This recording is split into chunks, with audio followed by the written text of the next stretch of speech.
Thank you. The special and regular meeting on November 25th, 2024.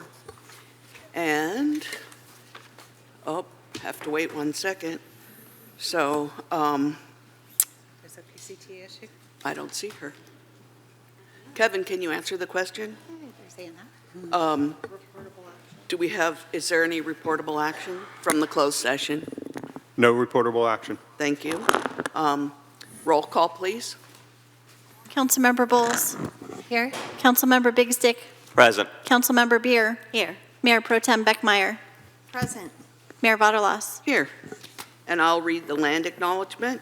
The City of Pacifica acknowledges that we occupy the unceded ancestral homeland of the Ramaytush Ohlone people, who are the original inhabitants of the San Francisco Peninsula. We honor the Ramaytush Ohlone people for their enduring commitment to Mother Earth. As the indigenous protectors of this land, and in accordance with their traditions, the Ramaytush Ohlone have never ceded, lost, nor forgotten their responsibilities as the caretakers of this place, as well as for all people who reside in their traditional territory. We affirm their sovereign rights as First People and wish to pay our respects to the ancestors, elders, and relatives of the Ramaytush Ohlone. And Councilmember Bowles is going to salute the flag. I pledge allegiance to the flag of the United States of America and to the republic for which it stands, one nation, under God, indivisible, with liberty and justice for all.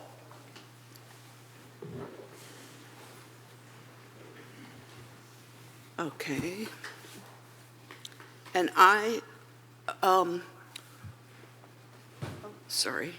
would Representative Eshoo like to come forward and stand at the podium while I read your proclamation? There's a weird thing on TV. Yeah, there's a weird Oh, thing on TV. video interrupted?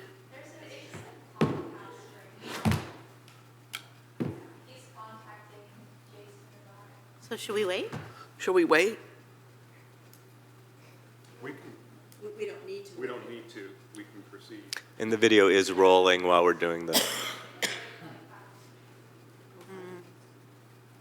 Okay. Go ahead. I think I'm going to go forward. Okay. All right. Thank you for being here. This is a proclamation of the City of Pacifica in recognition of Congresswoman Anna G. Eshoo. Whereas the tenure of Honorable Anna G. Eshoo with the United States House of Representatives is drawing to a close following 42 years of public service, including 10 years on the San Mateo County Board of Supervisors and 32 years in the U.S. Congress. And whereas Congresswoman Anna Eshoo has led and advocated for change across a diverse set of people and communities, including Pacifica, Half Moon Bay, Woodside, Portola Valley, Atherton, parts of Menlo Park, and extensive unincorporated areas. And whereas Congresswoman Anna Eshoo is recognized as a national leader on healthcare, technology, environmental policy, evident from her support and of contributions to the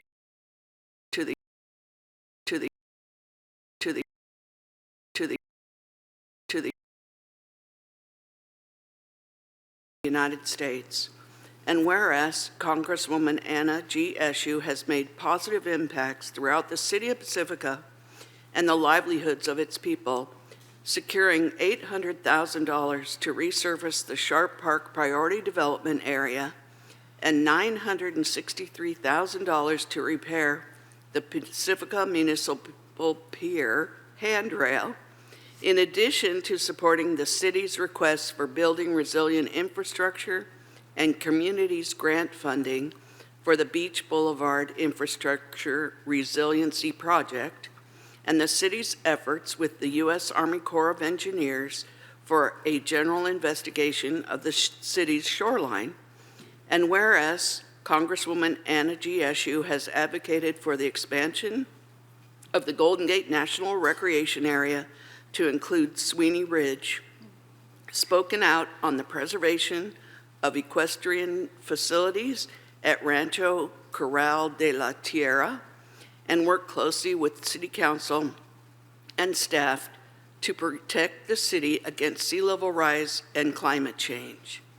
Now, therefore, I, Sue Vaterlos, on behalf of the City Council and the City of Pacifica and all of its citizens, do hereby honor and pay tribute to Congresswoman Anna Eshoo and thank her for many years of public service and wish her happiness and success in her future endeavors. Done this 25th day of November, 2024. And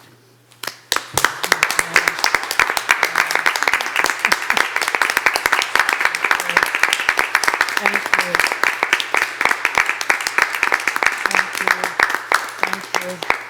and now would you like to say a few words? I would.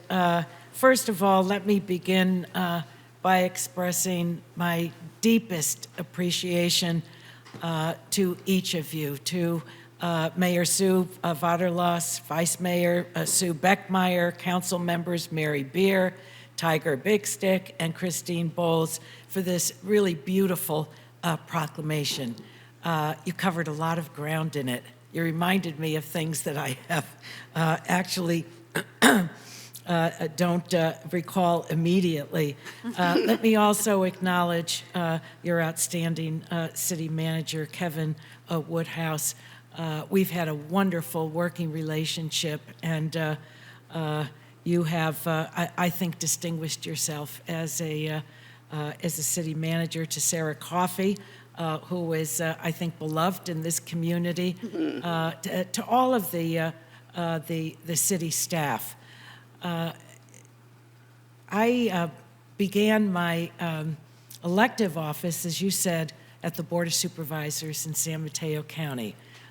That's considered across the country local government. And local government really shaped me in so many ways, certainly legislatively. I didn't have a hard time getting the votes on the board. All I needed were two others, right?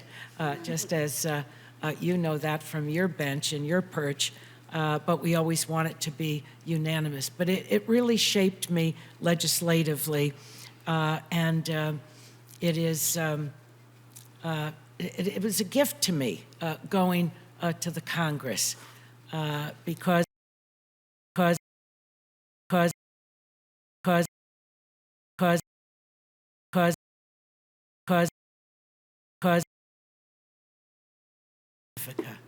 Pacifica really opened their arms very wide and brought me into their hearts in this community, like no other community, like no other. I mean, it's a signature of the people of Pacifica. And the relationship that we have had, the work that we've done together, and the outpouring from the community will remain with me for all the days of my life. I want you to know that, and I couldn't mean it more.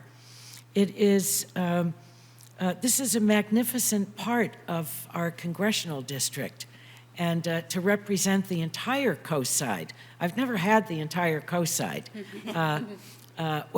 Kevin says he still has a piece of it, but it's nearly all of the coast side, which is really one of the most magnificent coasts in our entire country. People come from all over the world to see this area. You have much to be proud of. When I was elected to the House, I was the first woman in the history of the district to be elected, and the first Democrat. It was always a Republican district from the beginning of time, from the earliest days of the district actually having been formed. It began with San Mateo at one time when Pete McCloskey represented the district. And the people of this congressional district care deeply about many issues. The environment has always been at the top of their list, and the protection of really God's glory that is the coast side. So I'm so proud to have worked with you, to have secured some of the funding that's really needed. You don't have the tax base that other cities have in the congressional district. So you work even harder for the partnership, the federal partnership. I think that we have established an excellent foundation with the Army Corps of Engineers, you doing your work, you giving me instructions on what needed to be done federally. And I have offered to Sam Liccardo, who will succeed me, time between now and the time that he is sworn in on January 3rd to have a conversation that really takes a deep dive into the needs of Pacifica and other communities, so that there is a very smooth transition, and he will know the work that still needs to be done. So as I, prepare to leave my work, I can tell you that I won't miss the commute anymore. I've commuted across the country every week because I wanted to be with my constituents. I think you have to be with people. The legislative work is done in Washington, D.C., but the work with and being with constituents is, I think, one of the most necessary ingredients. To hear firsthand what people's hopes and aspirations are, what's working for them in their lives, what isn't. And of course, my partnership with you. This has been a beautiful partnership, and for anyone that's tuned in this evening, I don't know if this is going to be carried, if it makes it via cable or not. I thank the people of Pacifica for the warmest welcome and embrace. As I said a moment ago, it will remain with me all the days of my life. You're extraordinarily special to me. I wish each one of you, God bless you, every success in your work. The decisions that you make are not easy ones. Land use, of course, I remember.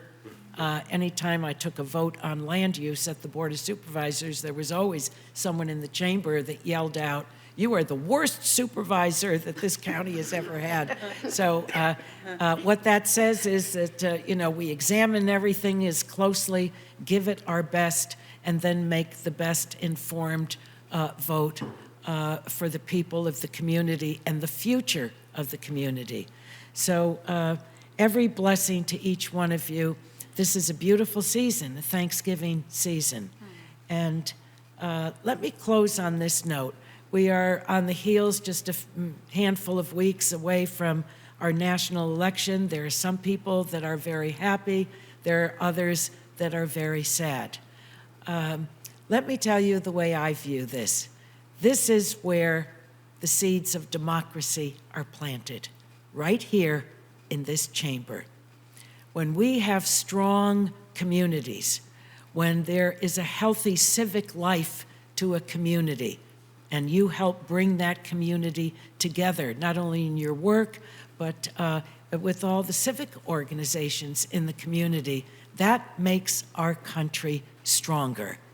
None of us will ever give up on this magnificent experiment called democracy.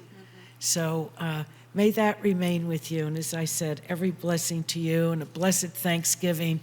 May God continue to protect our troops and to bless not only this community, but the United States of America. Thank you, my friends. Thank you from the depths of my heart. Thank you. Thank you. And council comments? Council comments? I'm going to go first. Okay. Thank you so much for your leadership, for your example, for your patience with us as we learned the better ways to work with our partners. We're going to miss you so much, but it's so great knowing that you always have us, you always have our back, and you'll be rooting for us. And you always have me. Thank I'm you. coming home and staying home. How's that? Doesn't that have a good ring to it? Yeah. And you're always welcome. Yeah, Thank you. Thank you. Next. Tiger. Go. Sure. You know, I've known you for 2 years, and it feels after 2 years like I might as well have known you forever. Oh, Because each interaction with you is so very true. With you, I'm never given the sense there's a facade or that you don't want to speak in honest, straightforward terms. And that is, I think I feel comfortable calling it a rare gift. And so thank you, first of all, for that. Thank you also for reminding us how blessed we are to have our city manager. yeah. I know you spent some time working with Yes. him, and I appreciate every time I get to see deeper into our city manager, and you've helped me, at least, with that, so thank you. So, aside from that truth that, emanates from you, we got to take you on the tour of our coastline and show you what our needs were, and hoping to leverage that relationship you have with the Army Corps of Engineers. And at some point, I think somebody was describing with you the dynamic with Coastal Commission, or reminding, or however that works. And I got it a little bit secondhand, but I think you turned to my council member, Sue Beckmeyer, and she alluded briefly to relationships. Well, she turned to me and said, Anna just said to me that if we are not forming family with the Coastal Commission, we are not doing it correctly. And it may have come secondhand, but you might as well have told me yourself, because when I heard that, it rang very true to me. And as somebody who tries to engage in any relationship in such terms, boy, did I start doubling any efforts I already had going, and tripling, and I'm happy to report I then run across a coastal commissioner at a music festival, and it just serendipitously comes home. But the fact of the matter is that you have not merely helped us to become better at our jobs, you have reminded us of the depth of our own humanity, because it is crystal clear that it's the depth of your humanity that you have brought to this job, not merely in Congress, but in the county. And my hunch would be earlier still, so thank you. Thank you, Tiger. Thank you. Thanks. I can go. 42 years. I don't know if you know that that's a magic number in the Hitchhiker's Guide to the Galaxy. It's the answer to life, the universe, and everything.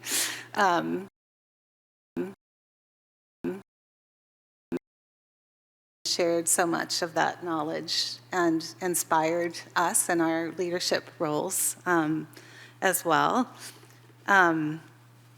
Thank you for your service, for your dedication to our community, to the Bay Area, to the state of California, to democracy, and in a world where that is really threatened, and even more so coming up now.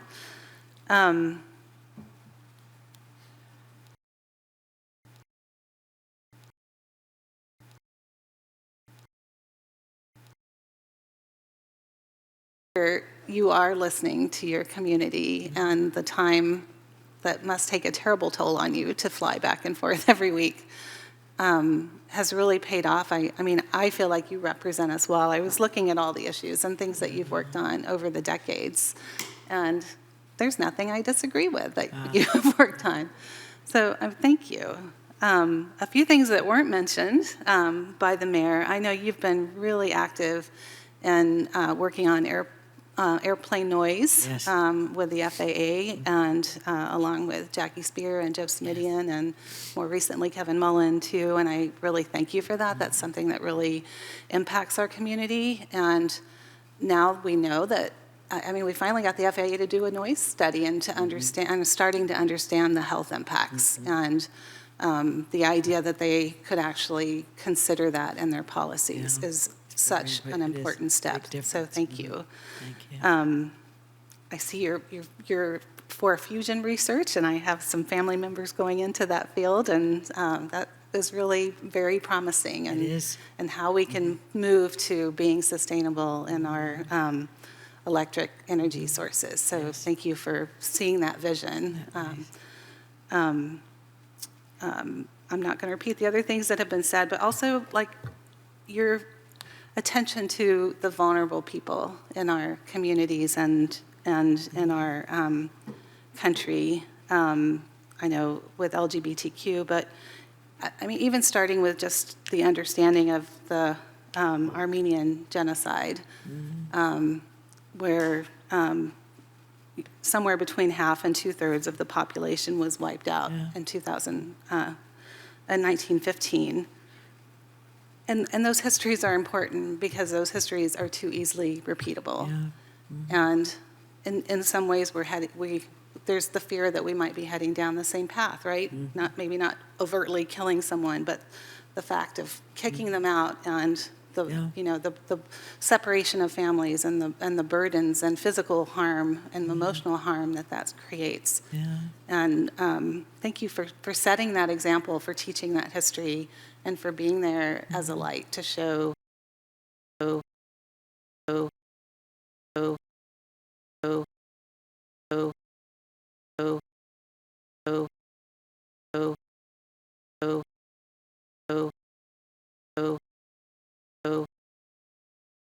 I really appreciate so much about you, and I want our community to understand that Anna's been with Pacifica for 2 years. And did you hear the list of things that she has been able to do and the resources that she's been able to bring us? Thank you. Thank you so much. You know, you stepped in and you stepped up for us. And you came in and you got to know us, you got to know our community, you got to know our beautiful, complicated coast side. And that says so much about you. And I know at the Democrats meeting, you had mentioned that you were welcomed with open arms, but I feel like that's what you did for me. Like for me, just personally, you called me just on my cell phone.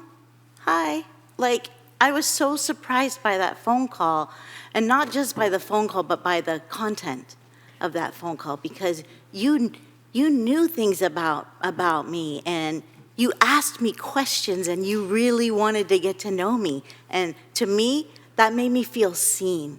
And so for a local elected like myself to be seen by someone like you, it's a really beautiful moment for me. And it makes me a better leader. And I feel that that's what you have been able to do is inspire my leadership. And, you know, we're all afraid right now of something or other. But what you've shown is that through our relationships, we can work together, and that brings us hope, right? Because it'll push through the fear. Right. And it brings us hope so that we can get things done, right? And so thank you. Thank you for all of those things and so many more. Thank you. And I've probably known you for the longest because we used to go to Washington, D.C. Right. and meet you in your office, and you were always the most gracious, happy, appreciative of what we did. And I love to go there and meet you there in your office rather than here. And even when you weren't representing us is when you worked together with Jackie Spear and got us that money. Right. You weren't our representative then, and yet you stepped up,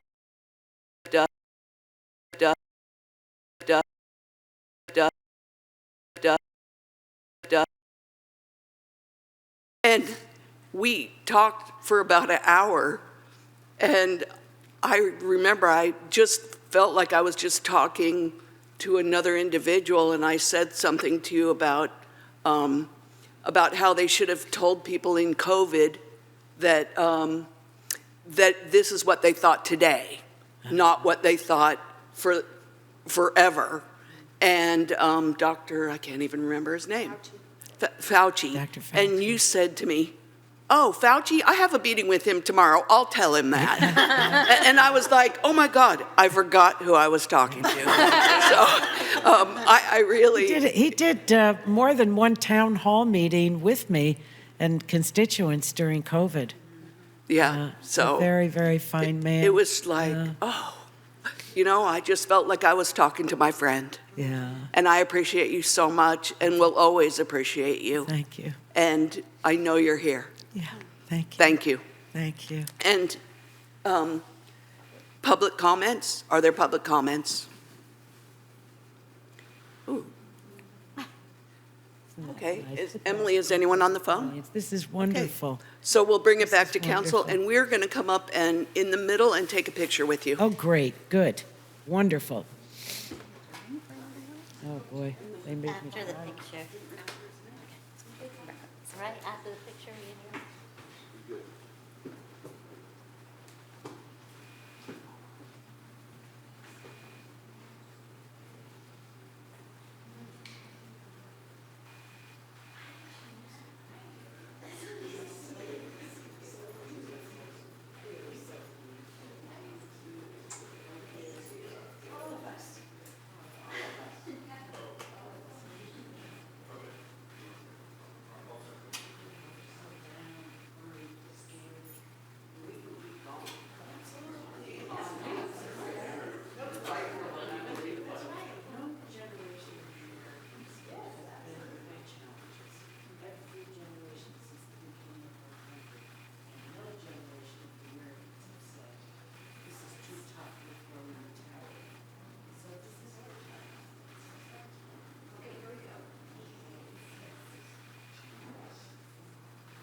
Okay, and we're going to recess for 10 minutes so we can have refreshments. So everybody please join us.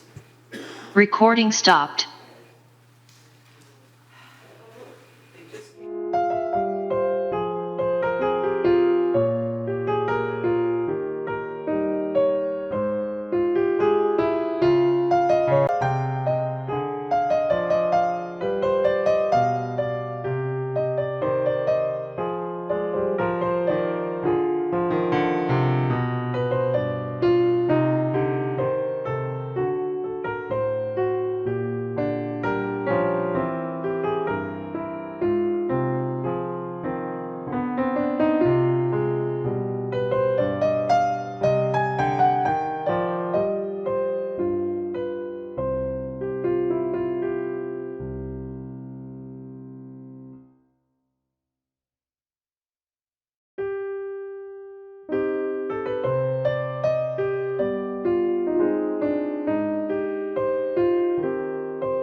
looks like PCC's out again.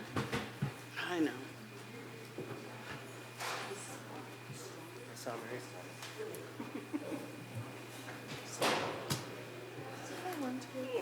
Come now.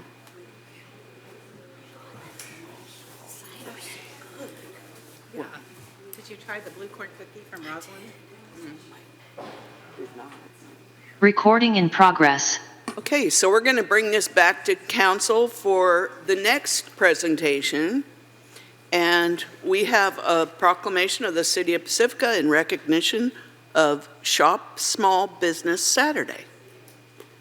Whereas Shop Small Business Saturday was founded by American Express in 2020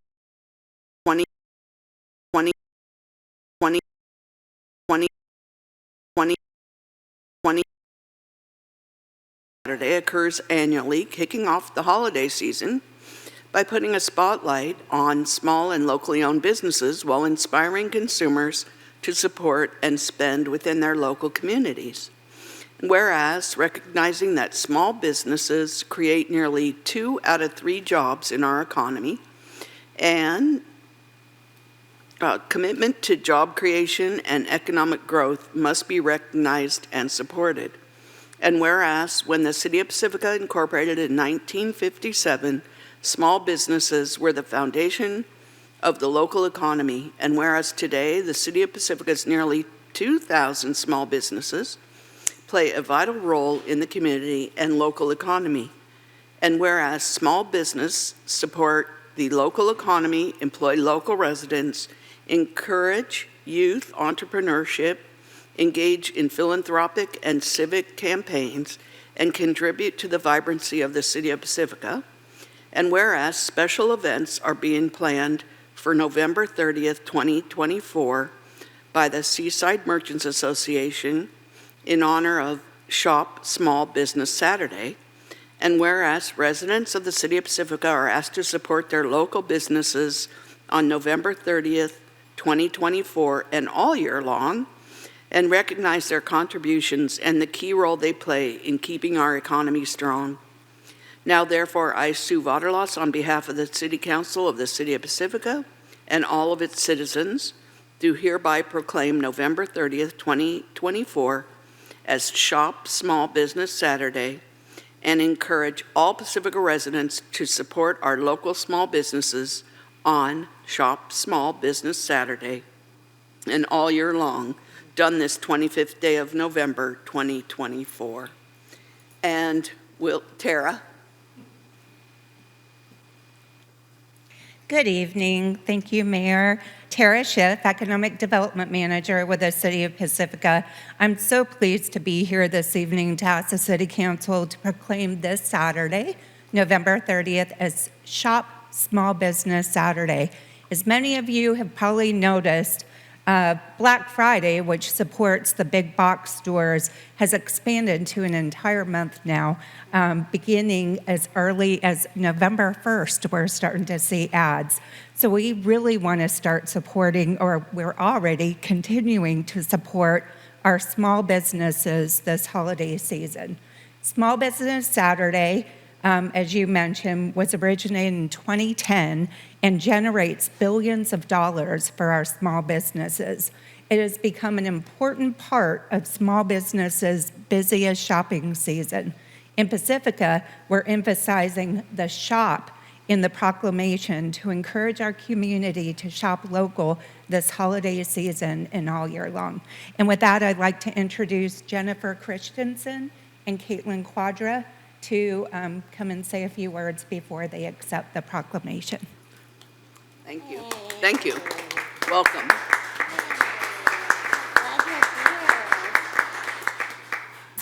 Thank you, everyone. We're incredibly grateful for this recognition. And with this proclamation, we wanted to extend a challenge to you all and all that are watching today to shop small. Small. Small. Small. Small. Small. Small. Small. Small. Small. Small. Small. Small. Small. Small. Small. Small. Small. Small. Small. Right here in our city. Thank you. Thank you. And are you going to say a few words? No, I'm going to support you. Okay, well, why don't we take a photo in the middle? We love it. Oh, sorry. Well, we'll do the photo after we make There's- comments. We will. Comments from council first. I just want to commend you and your fine work on behalf of the city, of course, but you just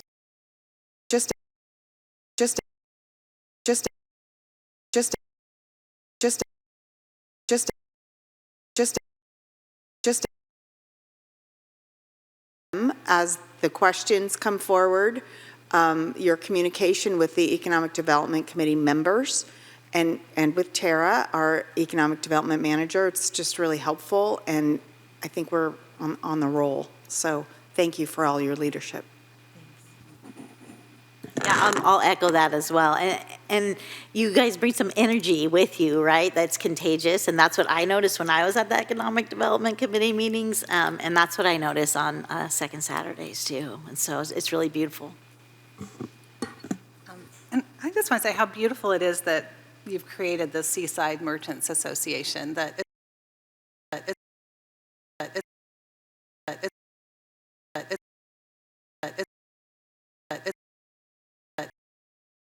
come, which helps all of us and makes us, a fun place to be where people want to come. And I think all of your business, I mean, I don't know the math, but it seems like all your businesses benefit from that collaboration together. And I'm just hoping that we can see that inspiration spread to other parts of town, knowing that you have no capacity, but maybe there's capacity in the other parts of town. Thank you for all you do. No, it's already been my regular practice for years to get my pumpkin pie from Champa's around this time of year. And rather than pouring even more money into Amazon's coffers than already we're inclined, Florey's Bookstore can not only order any book for you, they can also order DVDs and CDs if that's your desire. So already, again, my regular practice to head down to Florey's and pour as much money as I can. But every time I have the opportunity to explore the local businesses and discover something new, and it's always such a charming experience. So thank you for everything you all do, and I echo your sentiment encouraging our community to shop small. Thank you. Like, I echo the other council members for starting up this group, because it is necessary for everyone to get together. And it's happened in the past, and it doesn't last because there's not the enthusiasm that you have. And I did own a small business at one time, and it helps to have everybody in line and talking to each other and knowing what you're doing and being more organized. So thank you very much. And now, public comments. Are there any comments from the public? All right, is anyone on the phone? Okay, seeing no one, I'll bring it back to council. And now we'll come up and take a photo. If I can get out of the chair. Yeah. Sorry.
Get over it.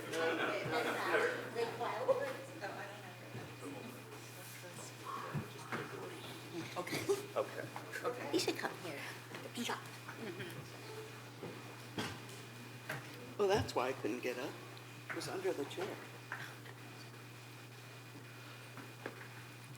Okay, I'm going to do this one right. This is a presentation from Sibling Cities USA program. Vicki Vinker will give us a presentation about Sibling Cities USA. And there is a PowerPoint. There is. Yes, thank you, Mayor Vaterlaus and Vice Mayor, Mayor Pro, what is it, Mayor Pro Tem and council members. My name is Vicki Vinker, and I am a council member in Palo Alto, which is why I messed up the terminology, but I am not wearing that hat tonight. I am here tonight to accept your very kind invitation to tell you about the nonprofit Sibling Cities USA, of which I am the CEO and founder. It's really a delight to be in Pacifica, and I am just thrilled that I was able to witness the proclamation for Congresswoman Eshoo and the warmth that was evident back and forth.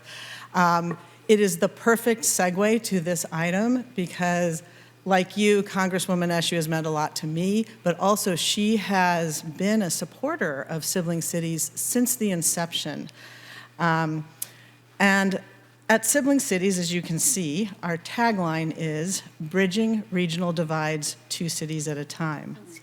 And if there's one thing that unites us these days in this country, is that we all agree we're divided. And debate is good for democracy, but the deep division and rancor that we're seeing right now is not. So after World War II, President Eisenhower founded Sister Cities International to try to create citizen ambassadors from our country that could create relationships with other countries to avoid a World War III. Well, these days, we need to build relationships within our own country, and that's what we are trying to do.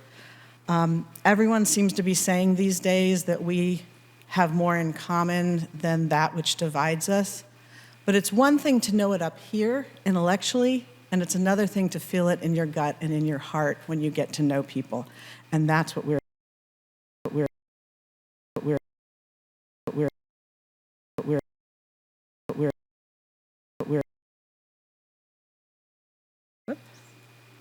So we have 3 pillars of connection: community, commerce, and civil discourse that we use with the 2 cities. Community is where we start with community organizations, and we introduce organizations in one city to their counterpart in the other. For example, Rotary clubs, League of Women Voters, canopy organizations that do urban forestry. All of those are groups that have participated in sibling cities. Commerce. We've introduced the Chamber of Commerce in both cities. We've done other things to explore economic development best practices, especially as we're all coming back from the pandemic. But what really differentiates us is civil discourse. We want to renew the public square. We want Americans to be able to talk to each other again, to learn civics again, to understand each other, to be able to do it with trust and respect. We're not out there trying to build agreement on everything. We're just trying to get people to listen and build understanding. So we have had, and this is a nonpartisan, bipartisan, transpartisan organization. We invite all voices to the table. And as you can see, Representative Anna Eshoo has been with us from the beginning supporting this. These are just some quotes. She's a Democrat. David Matthews is a former cabinet secretary in President Ford's administration. He's a Republican. Tom Cochran is the CEO of the U.S. Conference of Mayors, who knows that this is where we get this done. We don't need the federal government or the state government for this. We need cities to reach out and do what we're good at, to really have boots on the ground and build connection. We have a wonderful advisory board. I'll go through quickly because I want to tell you more about what we do, but Joan Blades' Living Room Conversations is one tool we can use to have conversations. Cornell William Brooks, he's been with us from the beginning to make sure that we have an equitable and inclusive note to our conversations. And Rob Firsch has been doing bridge building for decades. There is Dr. David Matthews, the cabinet secretary I mentioned, and Joan Blades, a professor in San Francisco. So how do we get started?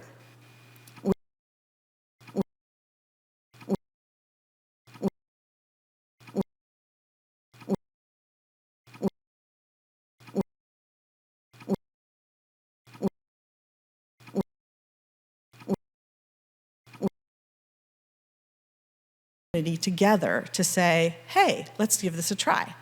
And so colleagues' memos were brought to both councils, resolutions were passed to be the pilot pair, and then on February 15th, we signed the Sibling Cities Agreement there at a big kickoff event that was virtual so that we could take advantage and meet across the miles. So if there's a silver lining to this pandemic, it's that we all learned how to use Zoom, and we've been able to really connect in new ways for this programs. And it amazed me, looking at this slide, I had forgotten that we had 150 people jump onto this Zoom to see what in the heck we were up to. So that was how we started. In that first year, we had our kickoff. One of the first things that happened was there was a high school essay contest that was sponsored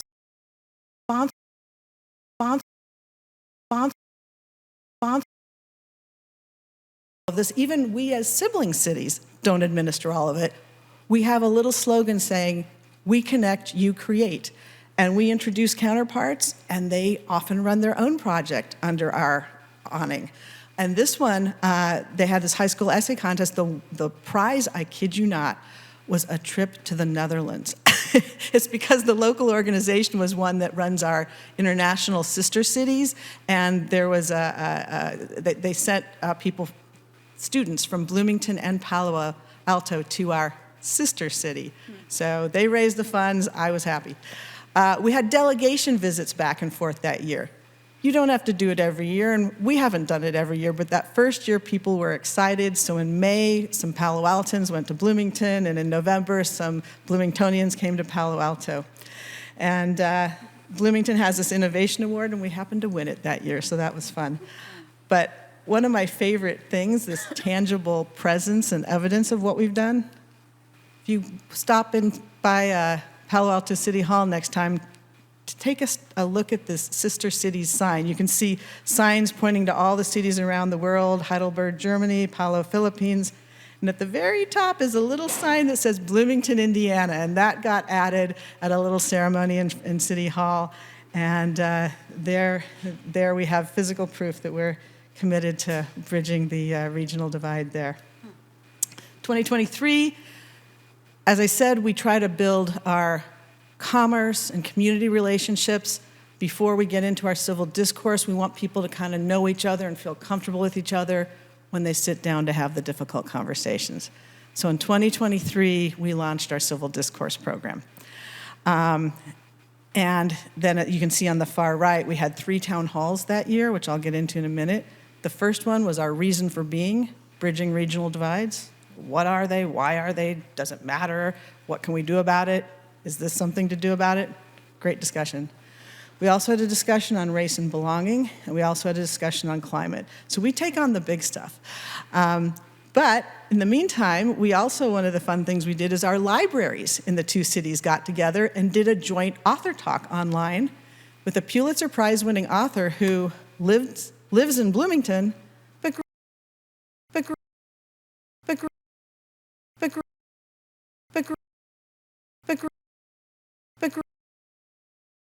our civil discourse launch, also online, Tom Ehrlich. Here's another connection we discovered.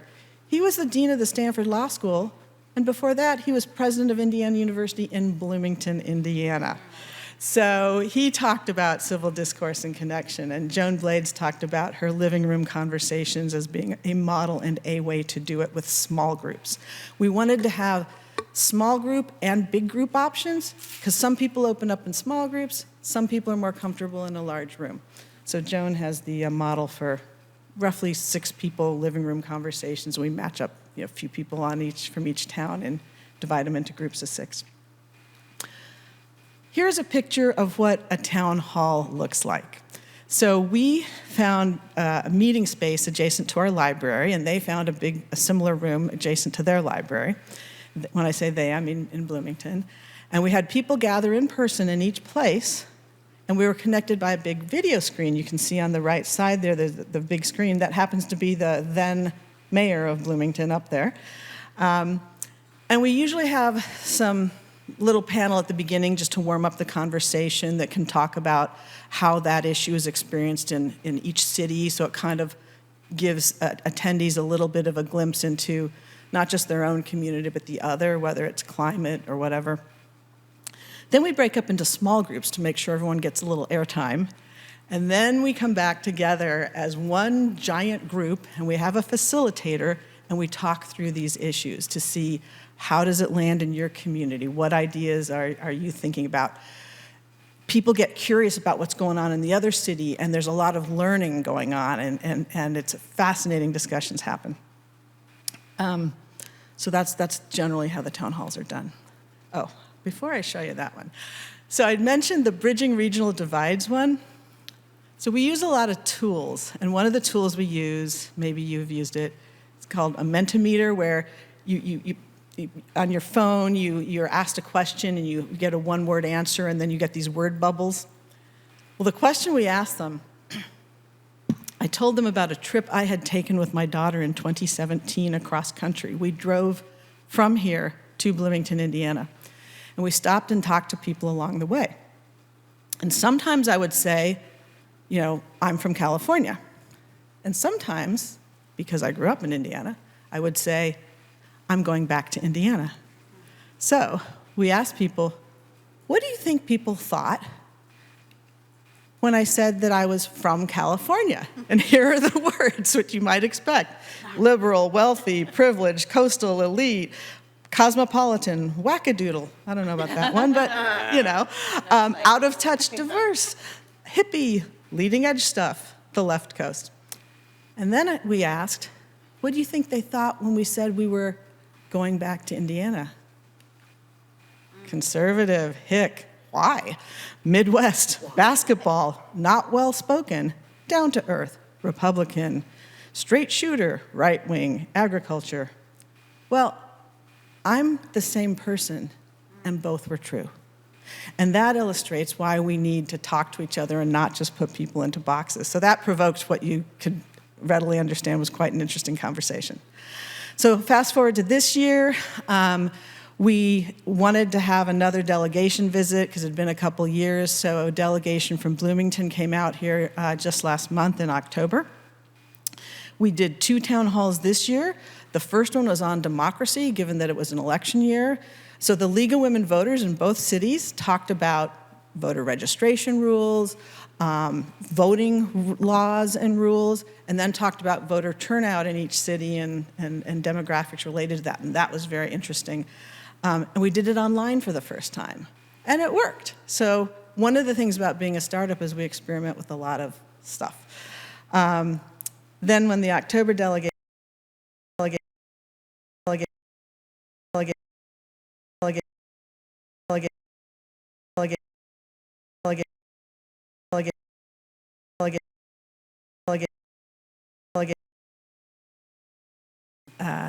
and we had our planning director come and speak about what's going on in Palo Alto on our housing element. So that was very interesting. So there we used a different tool. We did a poll. At the beginning we said, how similar do you think our housing issues are? I'm going to skip that one. And this was the result. Most people said, a few similarities. Then a few said somewhat similar, and a smaller number said very similar. After we talked, flipped. Most people said that the issues were very similar. And so once again, this is all about connection and understanding. But during that visit, you know, we met out in front of City Hall by the sign. We had tours of some of our different public buildings. Our transitional housing around the area was very interesting.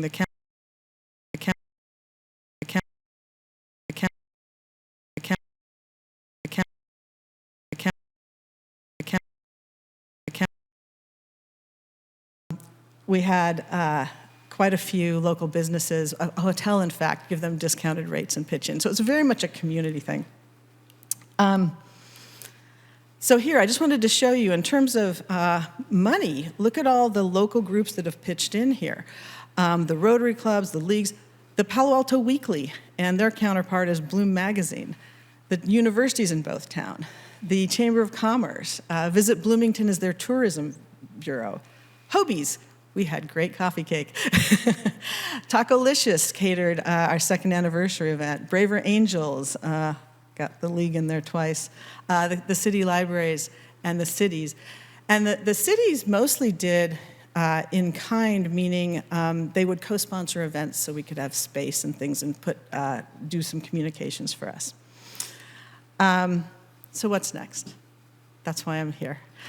We've had this pilot that was honestly successful beyond my expectations. And we are so eager to share this experience we've had. And I've talked to quite a number of city officials across the country, mostly here in California because I live here, but people in Ohio and Washington State and Michigan and Texas and various other places who are eager to experience this. So this year, not this year, 2025, it's almost 2025, our goal is to expand. And so we are, like I said, in the early stages. We welcome new and interesting ways that other city pairs live into this, these 3 pillars of connection. And what we hope is that we get a few more going. Then we all come together and say, how'd it go? And learn what we can from each other and see if we can knit this country back together. Just quickly, I'm there, but in the middle is Alon Barker, who's the program director in Bloomington, volunteer. He's a music professor, actually. Out here, Jodica Roy-C is the Palo Alto program director.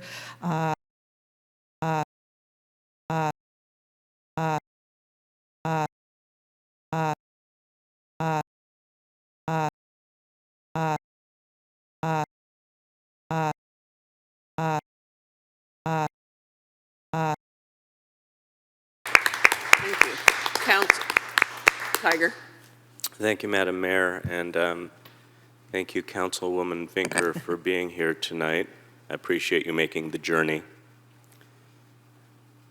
I know you through our work on the Peninsula Division for Cal Cities. And in some ways, this feels like, it's not a lobbying group, but the spirit of it is similar in so far as learning from each other on the local level.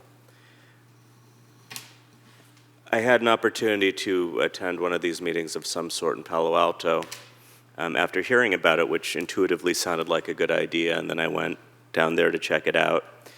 Over the course of this process, you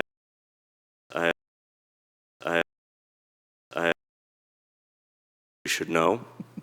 And so this is about the first time all year we've had time to be able to invite you and enjoy your company, so thank you for that. My colleagues are probably intuitively understand why I was so adamant that I wanted to bring this concept to Pacifica. For starters, Pacifica largely has always been on the ground floor of innovation and quick to take up a new good idea when we see one and try to innovate in our own right. But in particular, my interest has largely been, so long as I've been on the dais and before, civility. How we speak to each other as a community, how then we communicate to each other regionally and beyond. And especially given the tone and tenor of national discourse, this seems like a particularly poignant moment for a particularly good idea. And as somebody who has a very proactive interest in how to sow seeds of civility more ardently, this seemed intuitive to me as a really nice place for us to begin and hopefully deepen your work. So that's a hope, but then there's logistics, right, on the ground. So Pacifica is a community that we often regard ourselves as having a small budget, a small staff, and being short on time. So despite my insistence that this is a good idea I want us to pursue, up to and including finally getting you up here to talk to us a little bit, how might you respond to our ever-present concern that our resources are limited to, so to say, take on extracurricular activities? So this has been a, like I said, mainly community-driven thing. Staff has had a relatively small role, I have to say.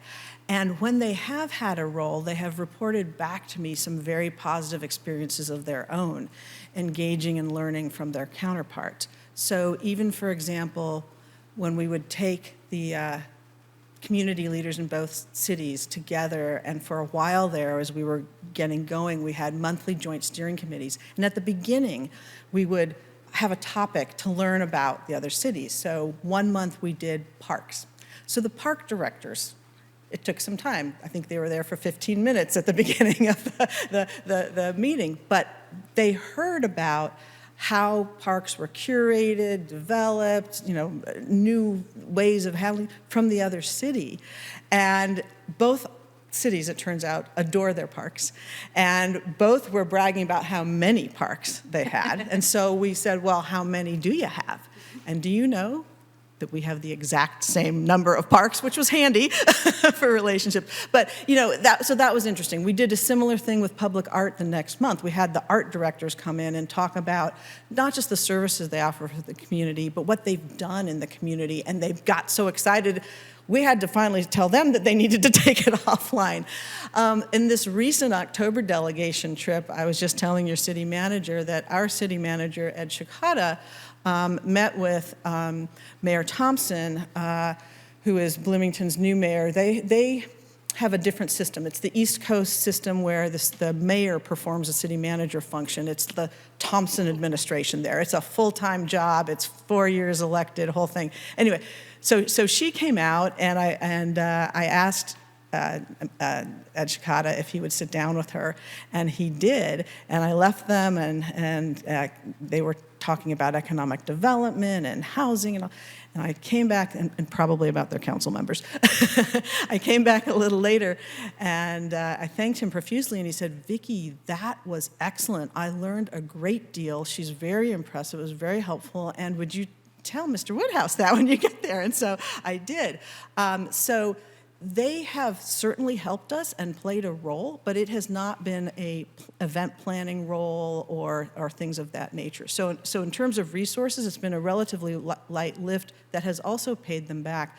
We also, the one other thing I mentioned with communications, they'll put us in emails that go out to the community, but that's just more content for our community and more things we can offer to our community. So it's not nothing, but it's not heavy.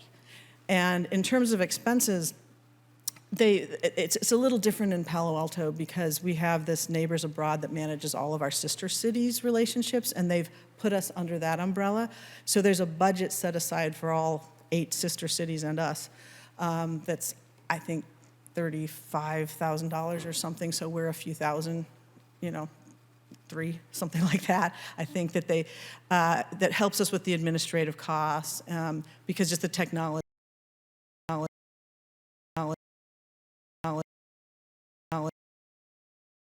Thank you so much for inviting me. Appreciate it. Yeah, it's so lovely to hear from you. Thank you for coming. And I was kind of giggling a little when you mentioned the libraries, because we have our libraries here tonight. Oh. Library people, yay. And so I thought that was kind of exciting and fun, right? And Yes. and I think that's the energy that you brought here today is like, you can just tell how much you enjoy this. And I think we all need to be doing things that we enjoy. And so that's wonderful. We do have a sister city in Catalonia, Spain. And so I'm curious about how that could play a part in our conversations. I don't know, but all the ideas going through my mind. So thank you for presenting to us so we can have these conversations. So very welcome. I love the idea, and I thank you so much for inviting her here, Tiger, and thank you so much for speaking, Vicki. I worry about our capacity too, not just staff, but council's overwhelmed, and I don't know, but it's, I mean, thinking about what other community groups might be interested, and maybe kind of building it slowly that way, right, from the ground up to find that capacity. I'm curious about, because this is a real nonprofit now that you've organized too, if there are resources and learning, you know, from your experience that you're sharing or tools that might be able to be applied, you know, to other cities' partnerships.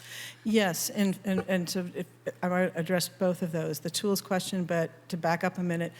So it's not necessarily council members' responsibility either. I happen to be a council member as well, but when this started, I was not on council. And Mayor Du Bois was, and he gathered a group of community members, you know, with whom he had spoken and who were interested. And so they're the ones that have kind of kept this going and that are the planning committee. And I met with them before I was on council, and we'd just sort of report in. In fact, when they passed the resolution, they asked me to come make a report 1 year later. So happened by then I was on council, and so someone else came and did it. But it really does not have to be all on you, although there should be some accountability and liaisons there. So part of it is finding whether there's interest in your community and who might lead that. In terms of tools, so the other thing, of course, that I'm doing in parallel with trying to expand is to fundraise so that we can get more infrastructure. But regardless of that, we now do have tools we have used, and we have a small committee who's putting together a toolkit that will show you templates for emails we've used, it will show you templates for marketing materials we've used, it will show you the agendas for the different town halls, the online ones, the in-person ones, everything from how we ran the Zoom meeting to, you know, what was the run of show. So we are very cognizant that we need to make this easy. And we want to have a template that is flexible enough you can make it yours, but gives you all the basic sort of default, this is how it was done, at least by some others. Mhm. Great, thank you so much. Oh, Sue, no? Okay, thank you really for being here, and I think we can take it up with some of our community groups. Sounds great. So- Oh, and I should mention just on that, if any of your community groups want to talk to any of our community groups about it, that would be fine. I happen to know that the Berkeley Rotary Club's been talking to the Palo Alto Rotary Club, and they're interested, and you know the Braver Angels group in Mountain View's been. So there's a lot of that, and then they can talk like community leader to community leader about what their experience was. So I'm happy to make any introductions that are helpful. Thank you. Thank you for having Thank you me. very much for being here. You're very welcome. Thank you, Vicki. Good night. Okay. Our next item, will Julie Smith and Julia Wright come forward? And they're going to give a presentation.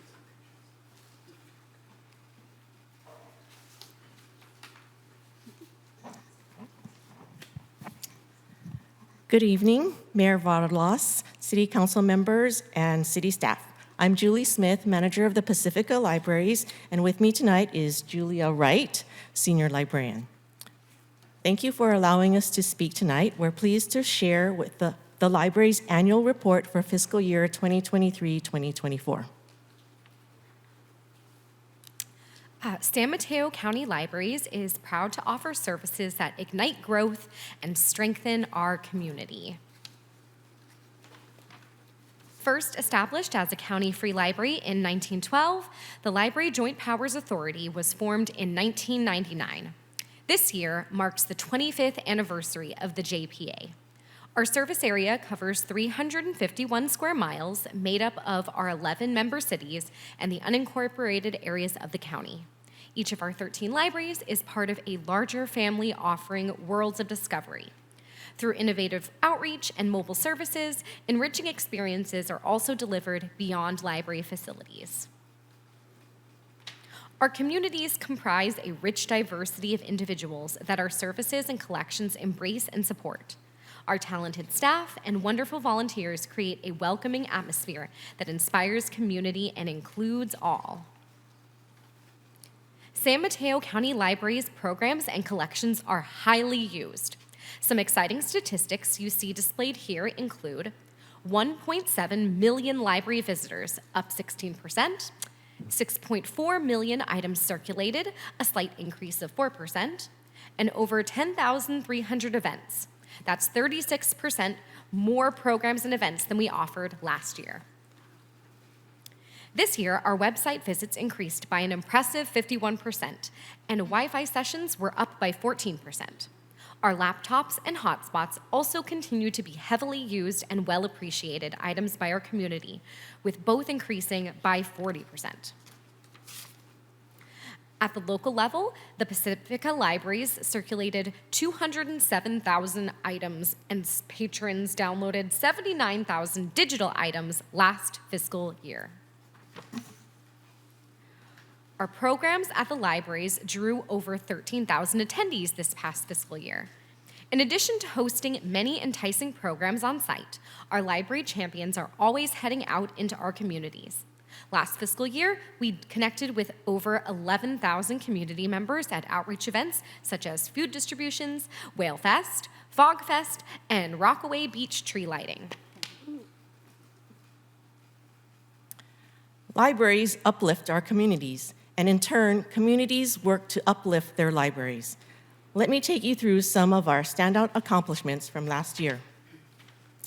We began a robust process to update our strategic plan. Working with local consultants, we had interviews and surveyed thousands of community members and key stakeholders online and in person at our libraries and throughout the county.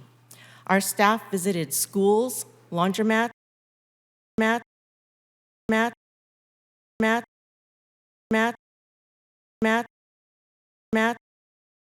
in meeting community needs more effectively, refining our services, and setting ambitious future goals. We are proud to say that members surveyed gave San Mateo County Libraries a 98% favorability rating. Our wide range of tech services and wellness-centered programs, including computer access, weekly tech help, yoga, and music programs, have become a favorite among seniors. In collaboration with senior centers, we also offer services like the VA Mobile Clinic, social safety net providers, and a popular AARP Safe Driver course. Our libraries offer older adults the simple solace of a routine and provide a meaningful place for social interactions, helping to prevent loneliness and enrich daily life. We're proud to host many online and in-person English language programs to support learners. With English classes, conversation clubs, book clubs, and more, our libraries have reached thousands of determined community members seeking to learn or improve their language skills.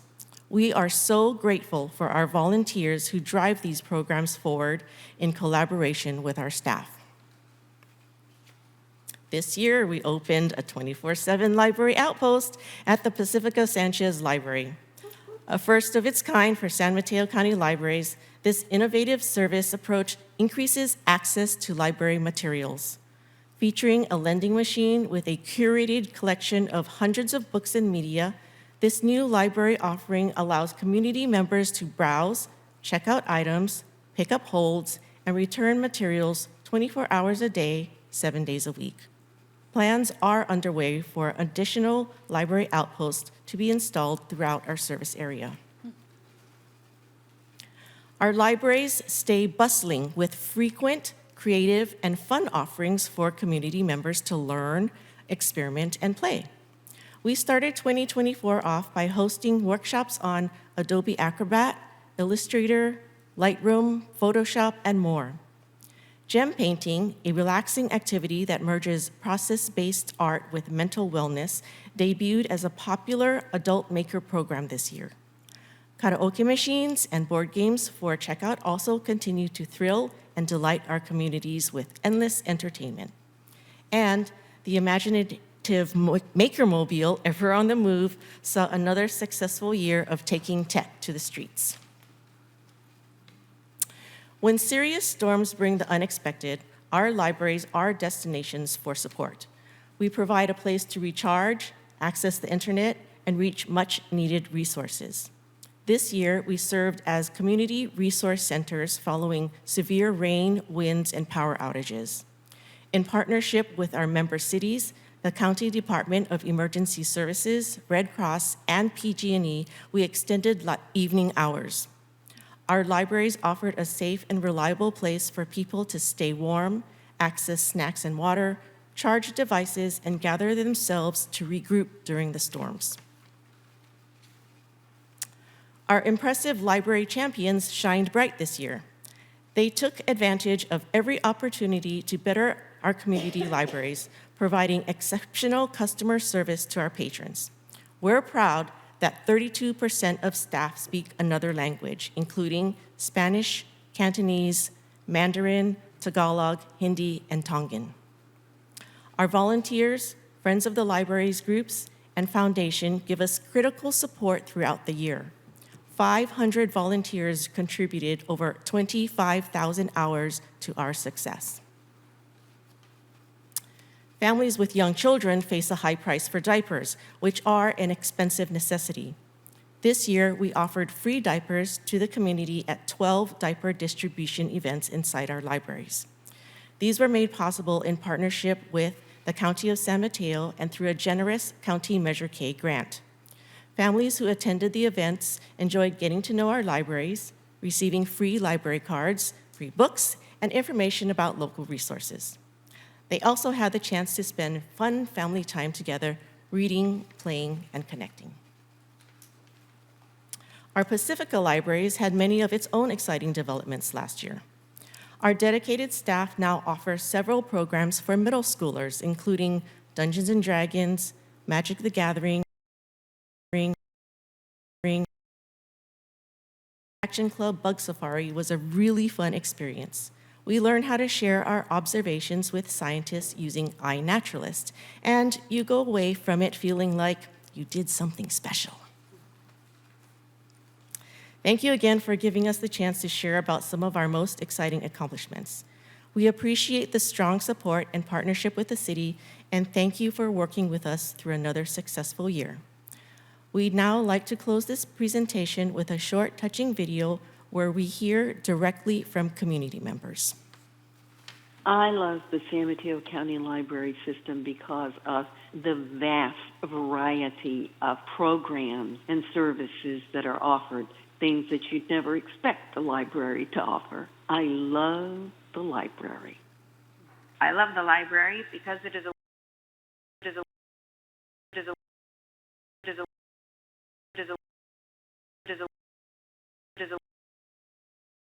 to love reading and to respect and appreciate the services that a library provides to the community. This is one of the many special ways I like to stay connected with them. So thank you. I really appreciate that you have a safe, warm place that I can just sit and read when I want to, and I appreciate that. Thank you. I love the library because I find that I'm able to access books in such a special way, and I can find pretty much whatever book I want. And I always find something off my list that I want to read. I love the experience of reading books that have had a life well before me. I like the library because you can use a makerspace to make 3D printing. You can use a Glowforge, and then you can do other things. I like that the staff is very kind and very helpful, so patient. I love my library because they have wonderful bilingual resources, and I love the arts and crafts workshop. I love my library because the staff are so friendly and helpful, and it's so pleasant to have people who want to help you find the books that you need or the ones that your children are interested in. So I'm so grateful for them. Lots of love. We have the best library of any county.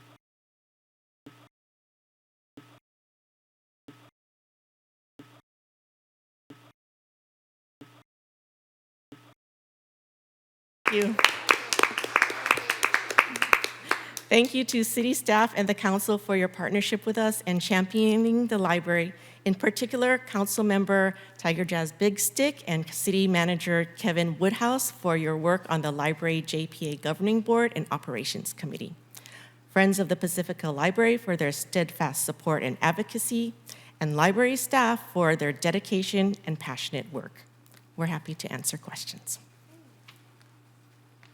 I'm going to start at the other end. I don't have any questions, but I've just been here 2 years, and I'm just blown away every year by your presentation and all the services that you offer.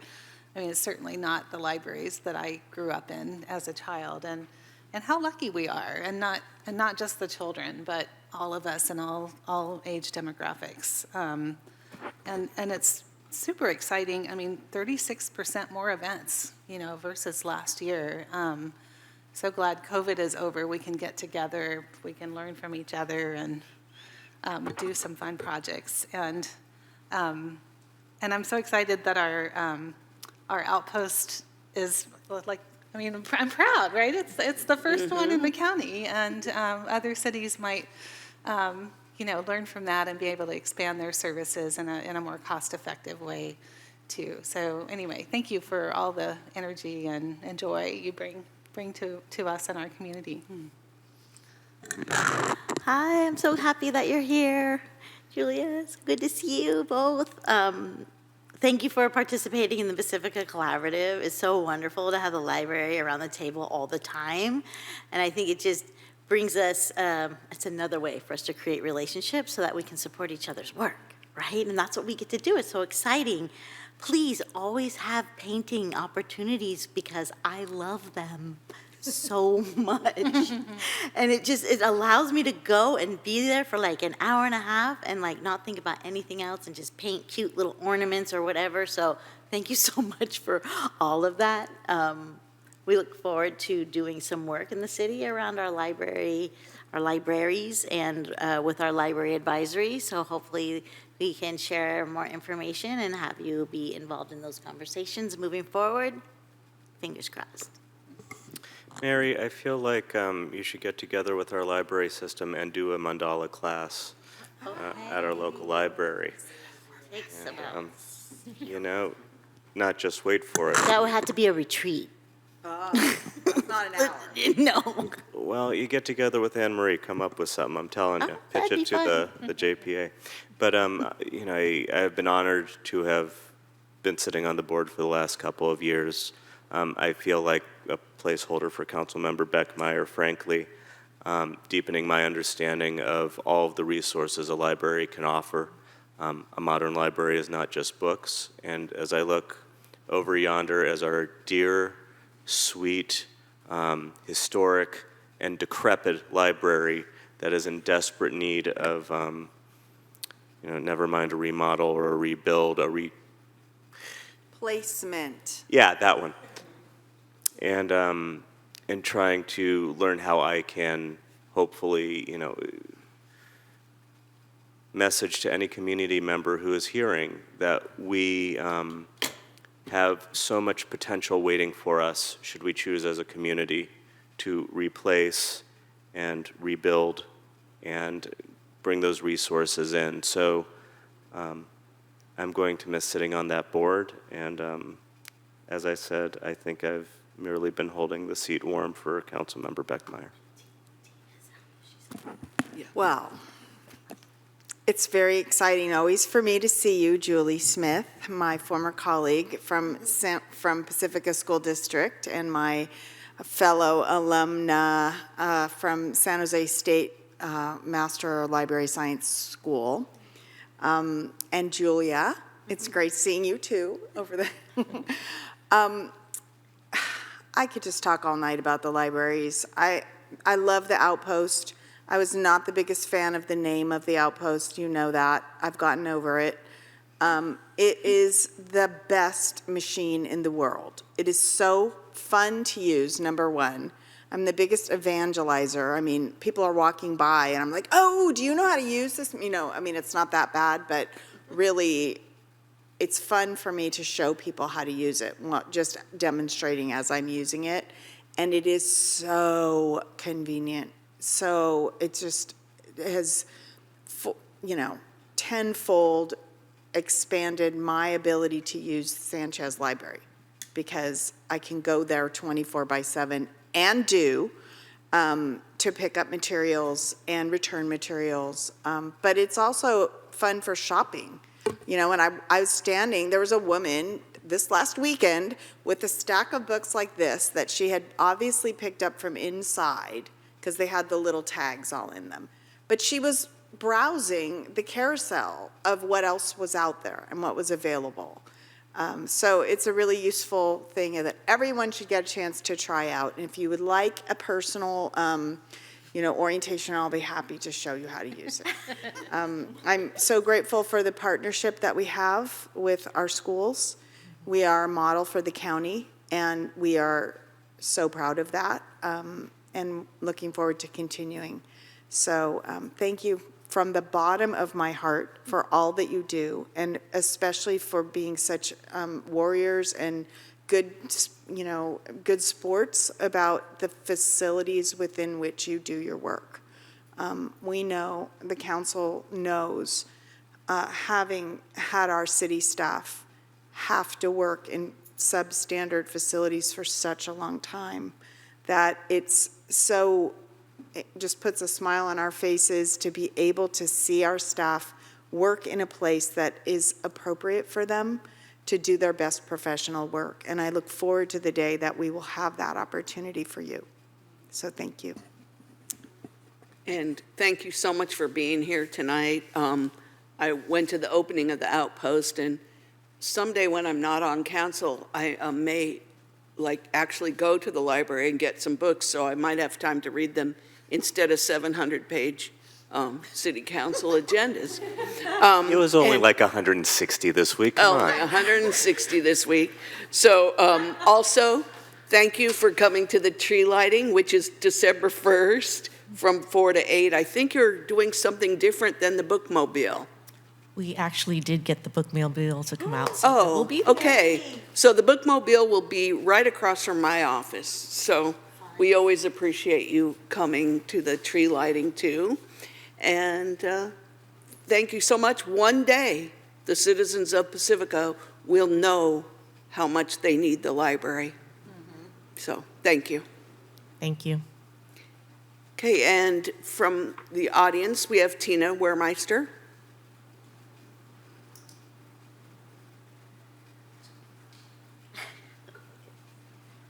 Good evening, Mayor Vaterlas and members of the council. My name is Tina Wehrmeister. I'm a member of the Library Advisory Committee, but I'm speaking as an individual tonight.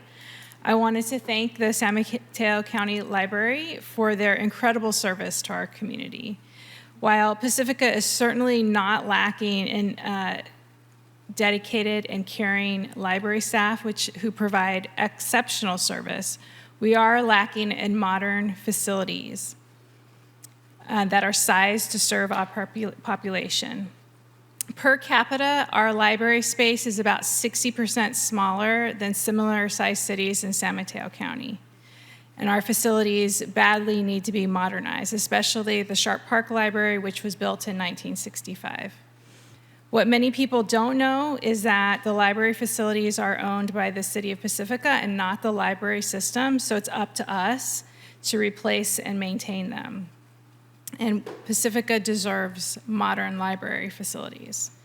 To that end, I wanted to encourage the public to visit the website pacificalibraryproject.com to learn more about the library modernization project and the conceptual design plan that was approved by the council some years back.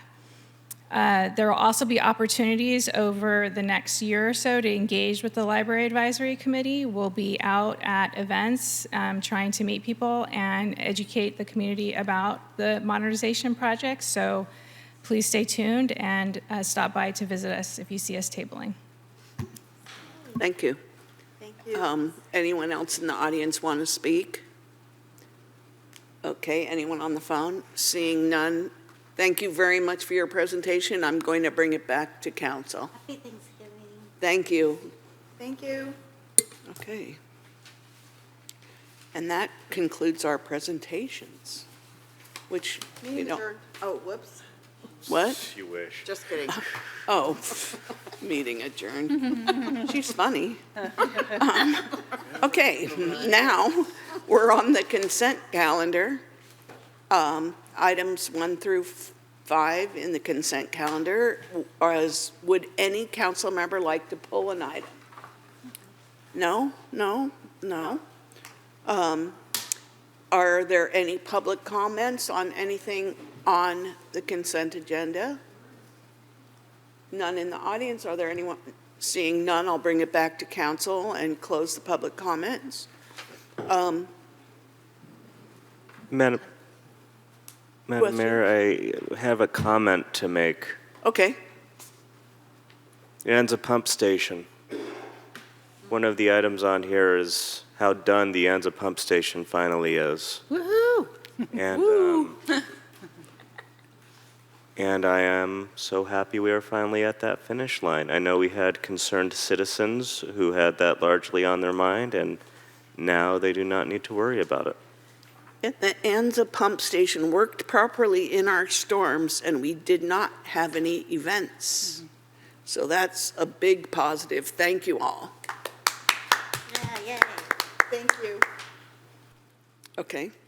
Would someone like to make, Christine Sorry, has a question? I just have one question about the Anza pump station on item 3, and I'm sorry I didn't get to send this ahead of time. So this was about approving some extra costs, and that talked about the insurance settlement too. So I think it's on packet page 263. It says the total cost less the insurance deductibles is $5.7 million. But then the report mentions that the insurance isn't paying for what they see as upgrades that are beyond the replacement, which was 30% or approximately $1.7 million. And I know the full accounting is coming later, but I'm just wondering what fund that comes out of. That's the Anza pump station is stormwater, not sewer, right? So is that would that money come from the sewer fund or the general fund? And is that something that's in the budget now or will be addressed later? I'm going to turn to Deputy Director Sun or Interim Director Mullins to address the specifics about the portion that's not covered by insurance. Okay.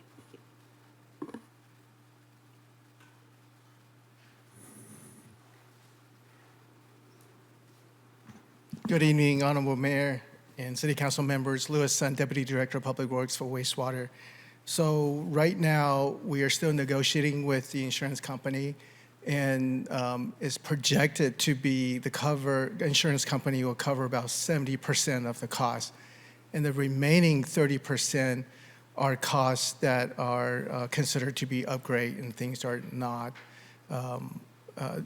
for equipment and items that weren't in the pump station when we had the fire.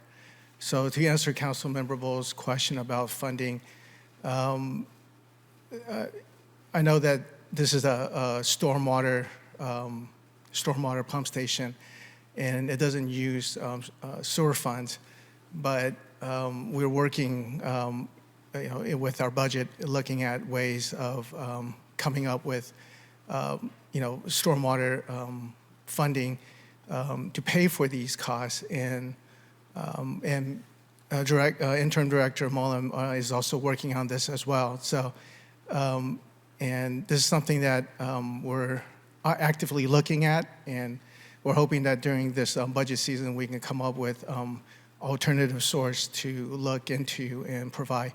And I also want to point out that there are still some remaining money left from the EQ Basin project that was not used, and this was shared about a year ago, which there are still a lot of funding left over, so that's a potential funding we could look at to pay for this. So, okay.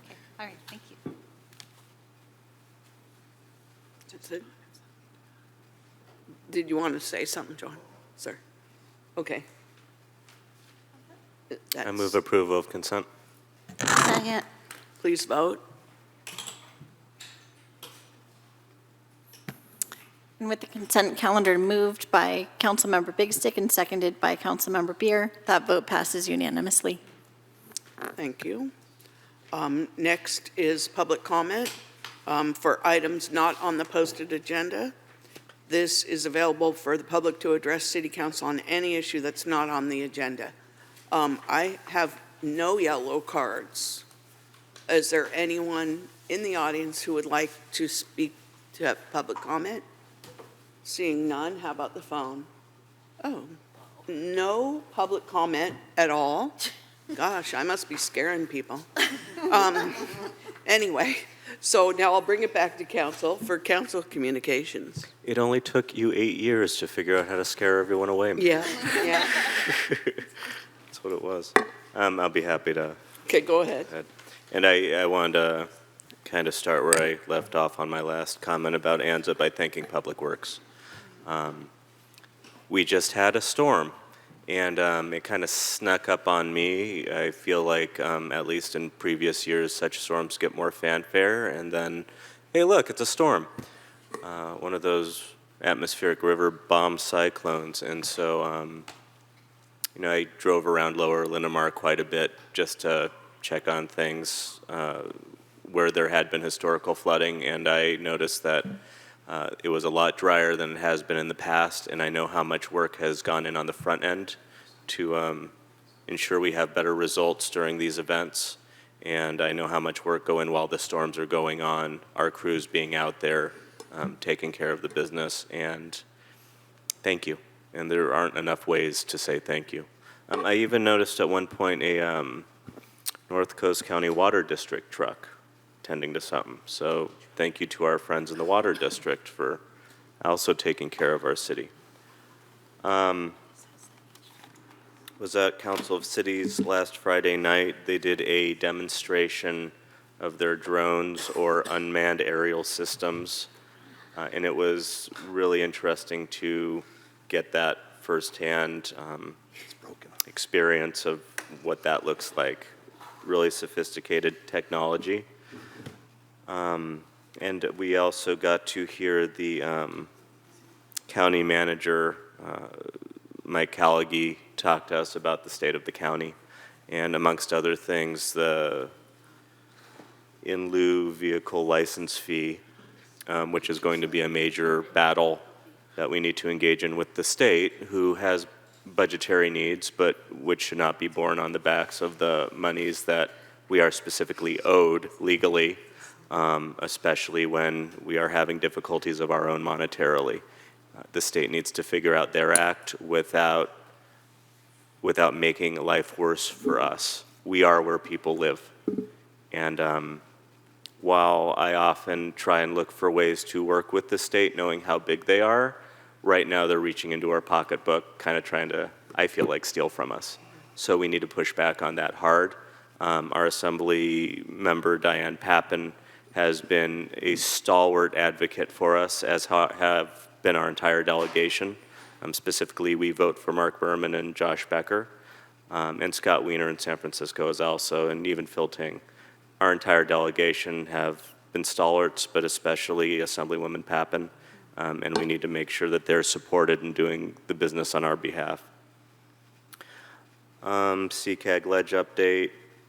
I went to the OSPAC. Well, I arrived late to the OSPAC meeting because my LAFCO meeting went so late. Councilwoman Beckmeyer will be able to speak to OSPAC, who was there in my stead. LAFCO, I don't know how much you've been following Pescadero's water issues at their school.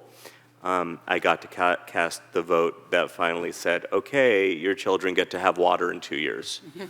2 years. Well, they have to build the thing now. Oh. So there's a big water line to build. It's connected to a new fire station in Pescadero, because right now their fire station is situated in a place where there's often flooding, which makes it more difficult to get to where they need to go to save a life. Yeah. And it was my honor to be able to cast that final deciding vote to say, okay, finally get it together and do it. And thank you to our county supervisor, Ray Mueller, who actually took a sample of this filthy, dirty water from the school and drove it down hundreds of miles to a coastal commission meeting to stick it in front of them and say, hey, y'all should be hearing this now if you like children to have access to water better than this quality. But if anyone else would like a sip, I'm paraphrasing at this point, I don't know what he said, but he did drive it hundreds of miles to make sure Coastal got the message, which they did. They passed it through, and it was my honor to be one of the last votes on something that Mike O'Neill was working on once upon a time. Odstad groundbreaking. That was huge since I went to school there, and now it will no longer be there, but it will be serving our faculty in town.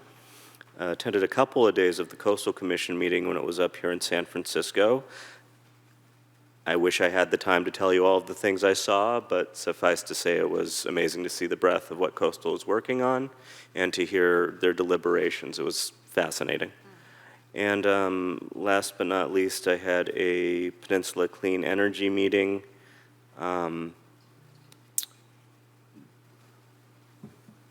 We put an energy risk management policy into place Our strategic plan will probably be passed in summer of '25.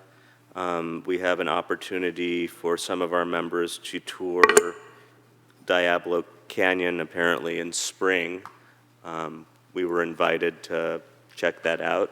I've been a fairly strong voice on the board against going anywhere near that energy, but it is interesting to see how it works, and an opportunity presents, so whoever will be on the board, I would recommend trying to get on that field trip. And then, again, last but not least, member agency grants.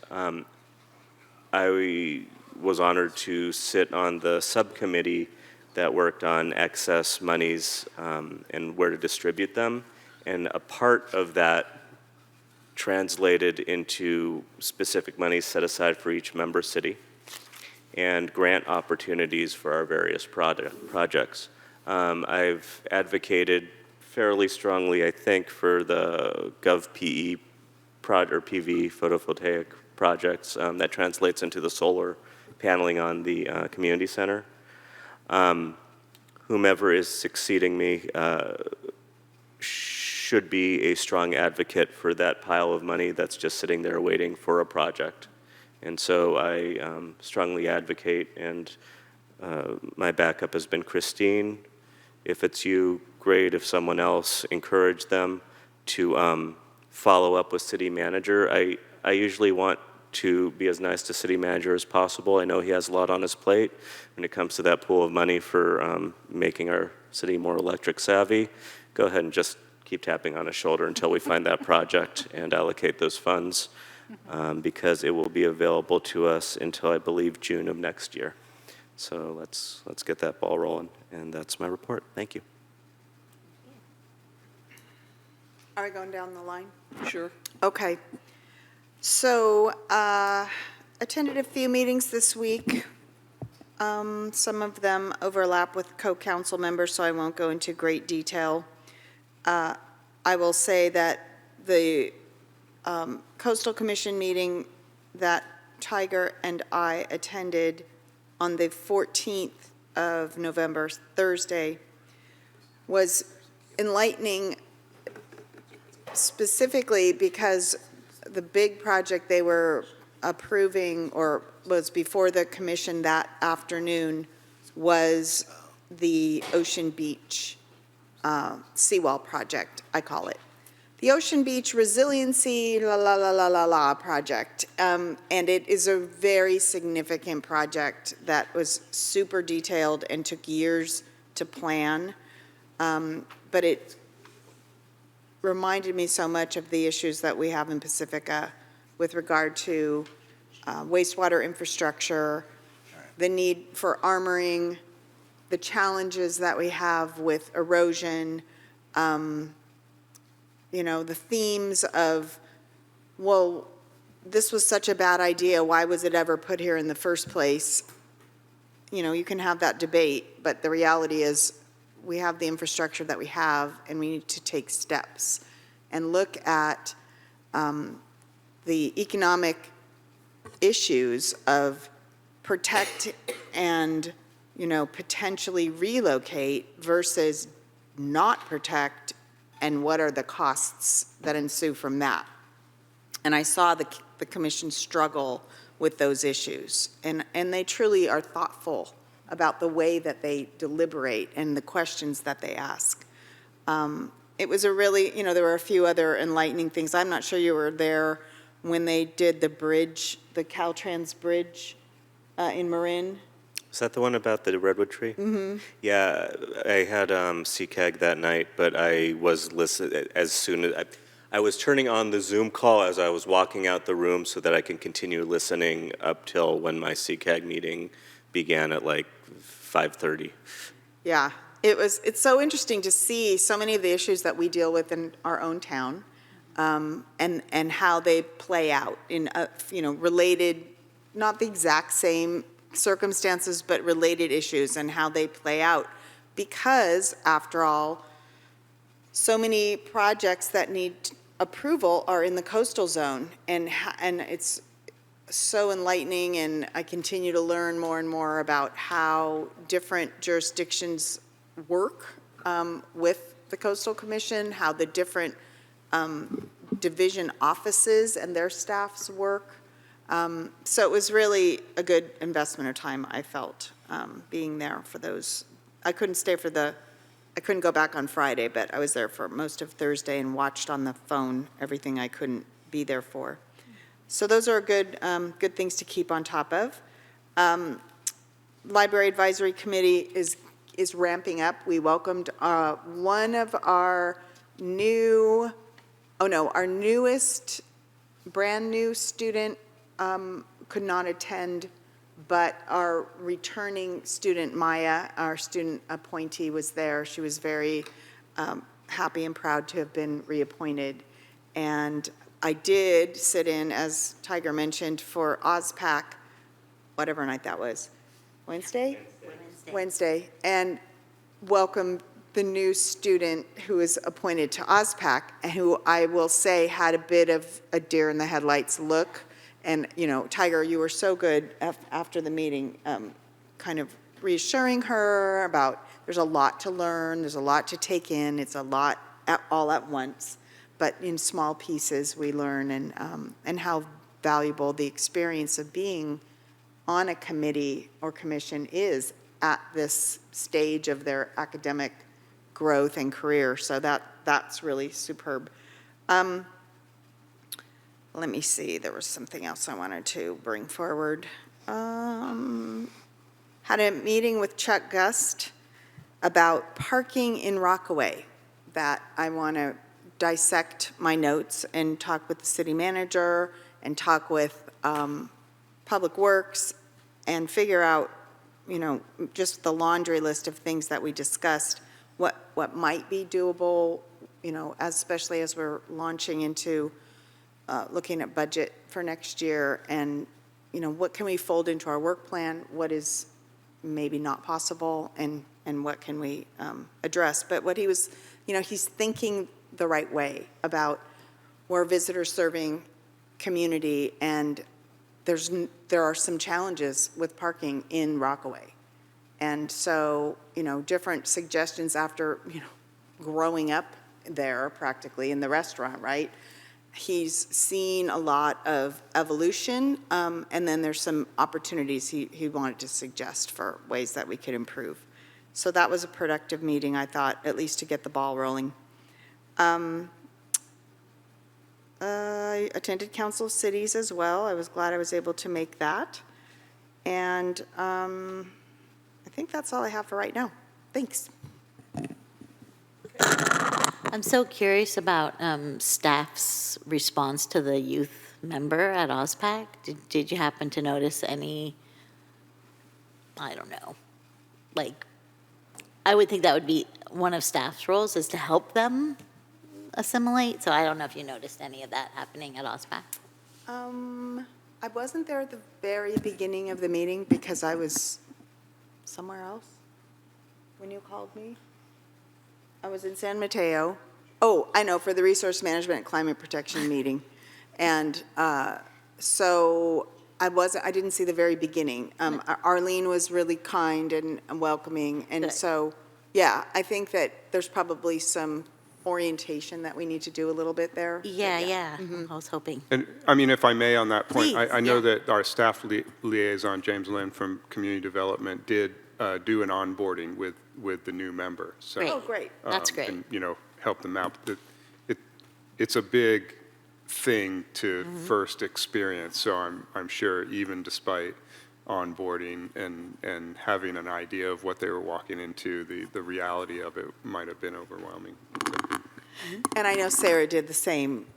You've been working with the LAC. Right. For the Library Advisory Committee, Kathleen Renfro Johnson was the new youth appointee. She was there. Yeah. And she Blonde. was at that meeting, and Yeah. just before the meeting, I did some one-on-one onboarding with her to help her be welcomed into the group, but recognize that, to a youth member, it may be a little overwhelming, the first time.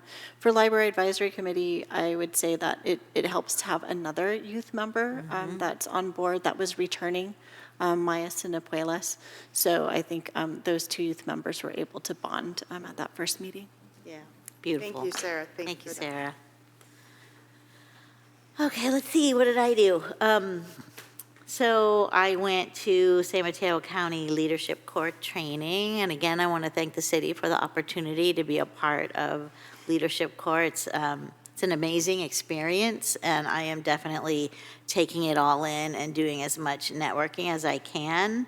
Yeah, it's a great opportunity, and we learned, we had various speakers come in and talk about AI and how they're incorporating AI into all of their different agencies. And we did some breakout groups around fear of AI and what that looks like and how we can learn more about it and talk to our communities about it, start using it. People are so afraid, very tentative, and it's going to take jobs. And so it's a very big topic. Ray Mueller was supposed to be there that day to talk about how the county is working with AI, but he's a little busy right now. So, yeah, so it was really great. And then we have another training on December 6th, so it's super close together. And it's like an assimilation training. I don't know if you did that when you were there. Oh, yes. Oh, okay, yeah. It's intense. Well, I'm going to have to put on my elf costume and leave from there. Anyway, I love that elf costume. It's so fun. I went to the groundbreaking for Pacifica School District. What a gift. Thanks to Mike O'Neill for doing all the work over the years on that, and all the members of the board at Pacifica School District. It was really great to be there. I attended the Age Friendly Coalition meeting. We're still looking for additional members, and so those are going to be some outreach going out to the community with the different kinds of projects that we'll be working on, so it'll be important to give people a vision of the project so that they know where they want to participate. It's hard to just say, hey, you want to be a part of this coalition?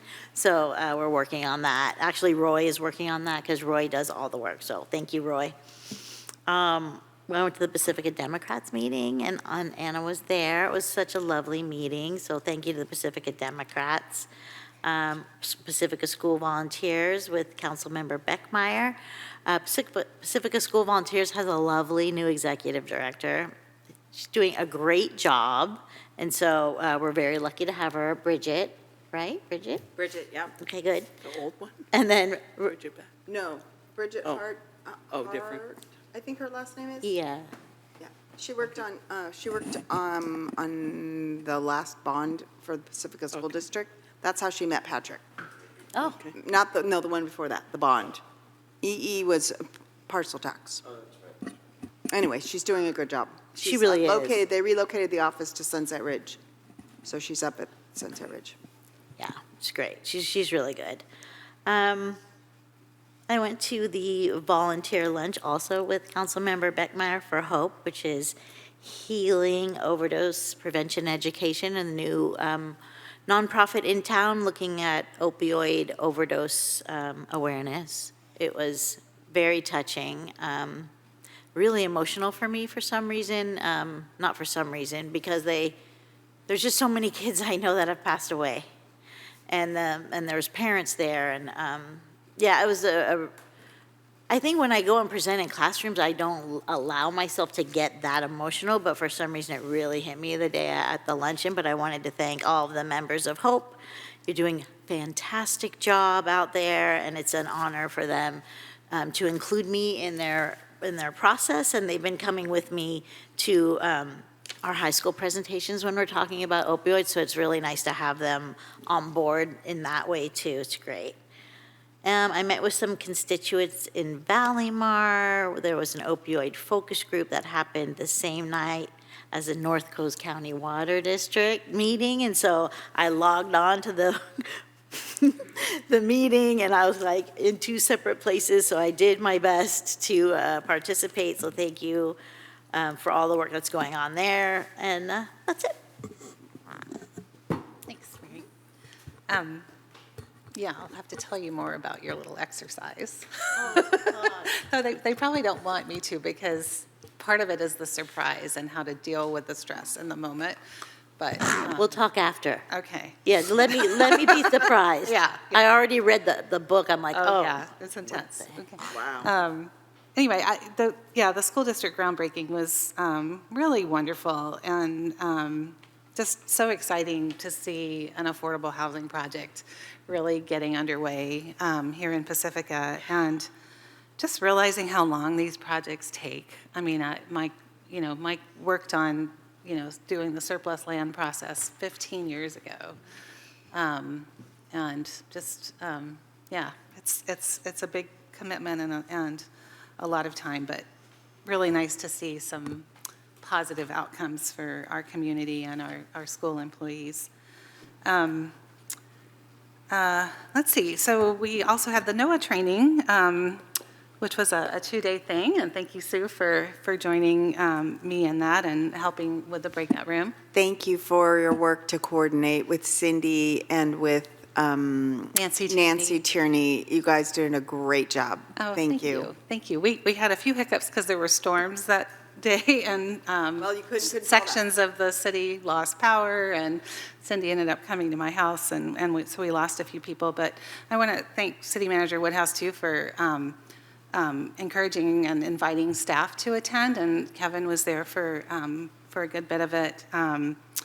Roland, if he's still here, and I got to meet Caitlin Snodgrass, who's one of our junior planners, and she's just terrific, too. But so anyway, some of my takeaways were really the importance of public engagement all along the way, like even starting with understanding the vulnerabilities. Like I think about that as like science and mapping, that a consultant does, but it's really the stories on the ground of people living there and really kind of sharing how things have changed over time and, the real hazards that they're experiencing. And then obviously to needing to work together to vision what we want in the future and building public support for the work that we'll need to do, right? And the decisions that need to be made along the way. And also the importance of like looking for your long-term vision and then knowing that you'll have short-term and medium-term projects that lead up to that, right? It's not a once and you're done thing, and because of funding and because the conditions change, but you start with where you want to go so that you make sure that the steps along the way are helping you get there. So there's also just a ton of resources from NOAA on their website, including tools for for community engagement. We went through one tool where we actually like sorted hazards. Like you pick your hazard and you pick like if it's sea level rise or erosion, if it's a road that's at risk. And it's actually like it draws a whole menu of options of things that have been tried in different places. And you can go on to links to those projects and how they've been done. And so it's really neat what all they have. And I really hope we don't lose it all if NOAA gets defunded by the federal government. It's just scary to think about. And then we do have a wait list of about 15 people. Mary, I know you're on it. And now Sue and Tiger, you'll be able to sign up too. We had to limit number of council members, but the link that's on the Connect with Pacifica last week, and then also on Pacifica's environmental website still works, so you can say that you're interested in a future session. And then we're going to try to get that going early next year, just in case the funding gets cut. And then I had an emergency preparedness meeting. We didn't do too much, but we elected a new chair. I'm really grateful for Gregor Blackburn and just his years of experience working for FEMA and how important that is, as we're looking at our flooding and coastal issues. And I'm really excited about his leadership. And he's really excited because the local hazard mitigation plan gets worked on next year. And he's already been bringing that to the his committee. comments on the NOAA training were really helpful and insightful. Yeah, absolutely. And I had my commute.org meeting and a few things. We had a presentation from a Foster City company called Zooks that does, they're coming up with a whole different kind of a driverless taxi. So instead of a regular car, there are 4 seats that face each other and sliding doors instead of swinging doors that you walk in. And so they're already being tested in Foster City and a little bit in San Francisco, but really hoping to expand. They were at Council of Cities once. Oh, they were? Okay. Yeah. Okay. I didn't see Earlier that. on, though, so Yeah. now they're Yeah. actually out there. Yeah. They said we could go ride. Yeah. And then commute.org has a new app coming out in January called Commute Star. So I think right now the way all their programs work is you have to input all your data on the computer. So it's going to be a lot easier that people can input their rides on their apps and they can get rewards. They can get their guaranteed ride home that way and so forth. So that'll be good. And then there'll be a TDM Transportation Demand Management Workshop for cities, JPA cities, on February 25th, 9 to 1. They're hoping that they get representation from all the cities. So planning, public works, the climate action, people were all good groups to be a part of that. And then I've been meeting on and off with the Lindemar Water Quality Coalition, and just to report that the water bacteria levels were really bad after the rain. And so just reminding everybody to really check that before you go out swimming or surfing.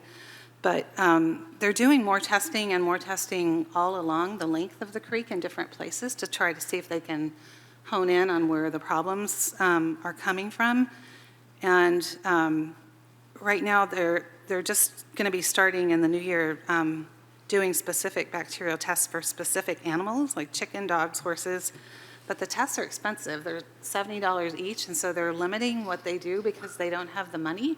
And so I just wanted to put that out there in case there's any pockets of city money or in case we hear of other grants, because it would help us all if we can get to the bottom of what might be causing that. And then Do they work with RCD? Sorry? Or do they work with the? Okay. Yeah. And Surfrider too, and I know they've gotten some money from Surfrider for some of that. And then just from the League of Cities dinner, just one other statistic Mike Halligy mentioned about interim housing.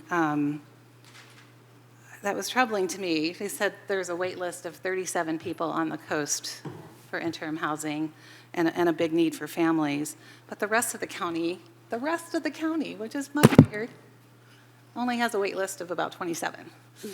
So just, well, they have a lot that's been built there, and I think that's where we all need to try to advocate for more here, because there is a real need. But the county's done a lot to have more options and be able to provide services and care for people. And I did listen to the PCE meeting, and I heard them say nice things about Tiger and how he'll be missed. Too. And then also Dave Pine, and he will be someone we really miss on the Board of Supervisors. I mean, he was instrumental in founding Peninsula Clean Energy and also One Shoreline. I mean, just really visionary about, things that are beneficial for the county. So anyway, thanks. I did forget that a group of us saw a really cool band. Oh, yeah. That's a cool band. Several of us went to see our city manager play drums in a band. So that was extremely special. And it was an enjoyable time. We actually saw 2 other council members from Burlingame all the way in Mill Valley. So that was on my list. Oddstead, I did that. CCAG, the City and County Association of Governments, their regular meeting, and the legislative meeting. And Tiger's right, it's sort of like being at your funeral, because they say all these things about you and give you a proclamation, and you have to get up and take pictures even, just sort of like a pre-funeral. Interesting. Well, it's really nice to hear how people feel about me before I actually die. Yeah. Is more to the point. It's, Okay. And recognize your service on these Thank you. bodies over these many years. Many years. The Democrats, Anna Eshie was as special as she was here, but she got much longer time to speak about it. The groundbreaking, did I say that? And the Council of Cities was interesting. I agree. 37 people on the coast and only 27 in the rest of the county. And we rank second after Redwood City in our homeless count. And yet we only have our safe parking program here, so they need to step it up. And of course, I always get up at every meeting and say, what about the coast? And this was about roads and the highways, and he agreed that we do have a problem here. So hopefully, maybe that'll get him started. And the one thing I did that no one else did, I served seniors Thanksgiving dinner the other day, and along with 3 firefighters. The police couldn't attend that day because they were extremely busy. But it was really a really nice thing to do. And the seniors are so appreciative of you, just a little thing. You know, can I have some milk? Yes, let me go get you milk. Right. And they appreciate you so much. So I'm gonna have to go there more often. I am a senior, obviously, so I can go anytime. We'll serve you. We'll serve you some milk. Okay, thanks. No, I don't drink Just milk. for everyone's calendar, because sometimes I get jammed and can't do things. So I wanted to protect the time. Thursday, the 19th of December, is the senior luncheon at the Community Center for Holiday. Okay, thank you. December 19th? 19th, Thursday, the 19th. Okay. Also, big event for us is, and I'm going to finish here, I know. Tree lighting, Rockaway Beach. I say it over and over, 4 to 7.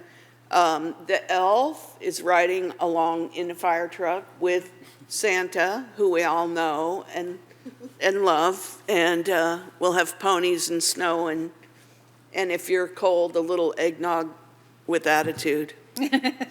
So. With attitude. I heard nothing about that. No, you didn't hear it. You didn't, attitude. Yeah. You can make your own attitude. I can. You can. So that's it for me. And Polar Palooza. Oh, is the following. Yeah. At the Community Center on the 6th. That's what you were saying, Mary. You have to Yeah. leave the assimilation meeting to go Yes, the polar, yes. be the elf. Okay, got it. 5 p.m. is what I have down for that one. And elf markets are both of those days. Right after that, yeah. Okay.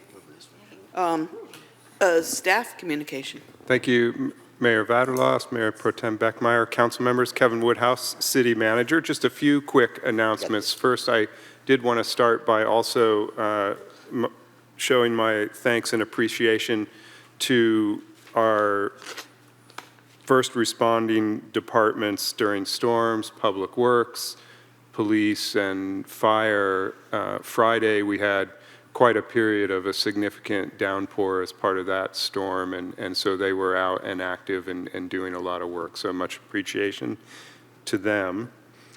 2 meetings that are coming up that I wanted to mention is Council is going to have a special meeting at 6 o'clock on Thursday, December 5th, at which the council will talk about short-term rentals. Staff, after our meetings with Coastal Commission, needs to come back to council to get some clarification and further direction on a few points, and that's the purpose of that meeting tonight.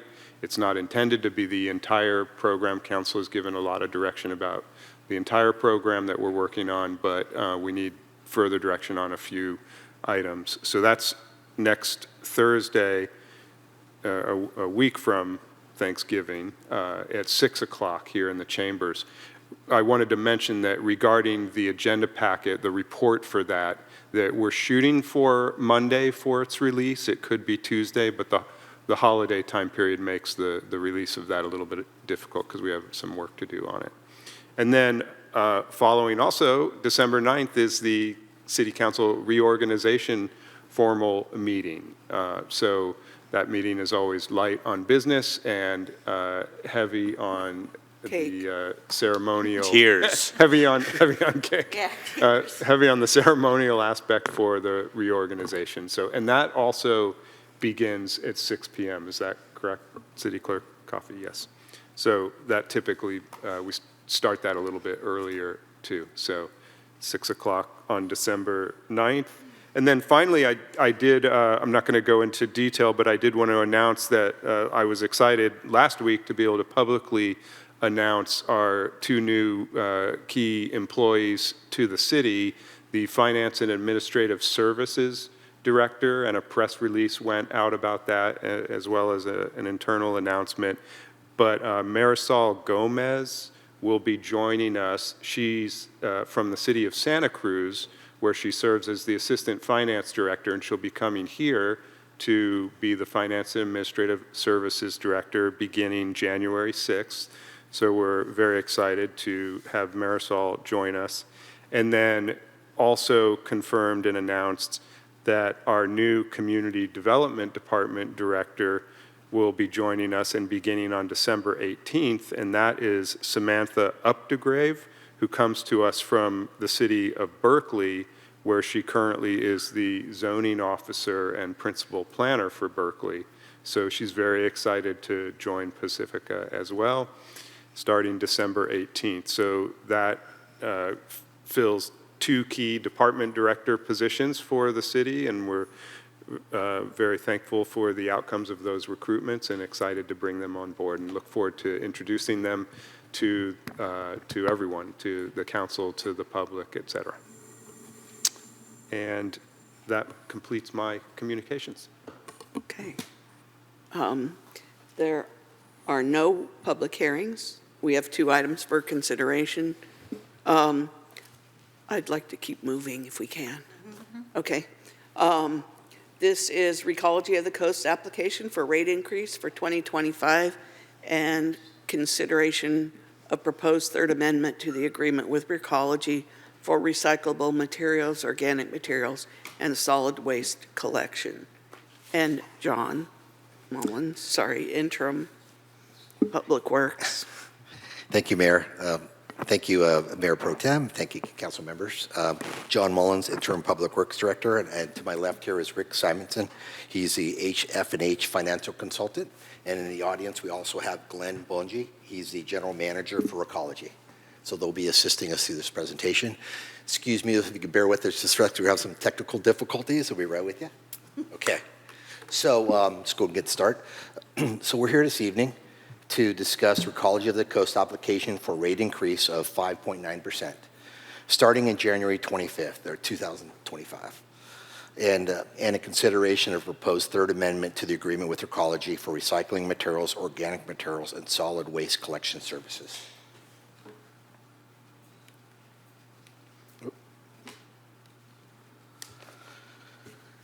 So key items for consideration. Confirm the Recology of the Coast 2025 rate application for a rate increase of 5.9% is accurate and consistent with the annual rate adjustment procedure specified in the agreement with Recology, recycling materials, organic materials, and solid waste collection services.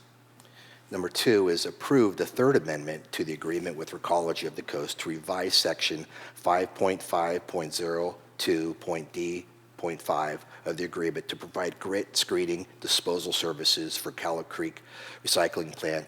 This change follows a past practice that we used to do in 2015. And there's also a significant cost savings for the community, and we'll get more into that as we go further. And third item is approve revisions to section 6018, designated disposal facilities, revise the location of organic materials disposal facilities to be in compliance with the State Organics Collections Bill, SB 1385. And some of those moves are actually done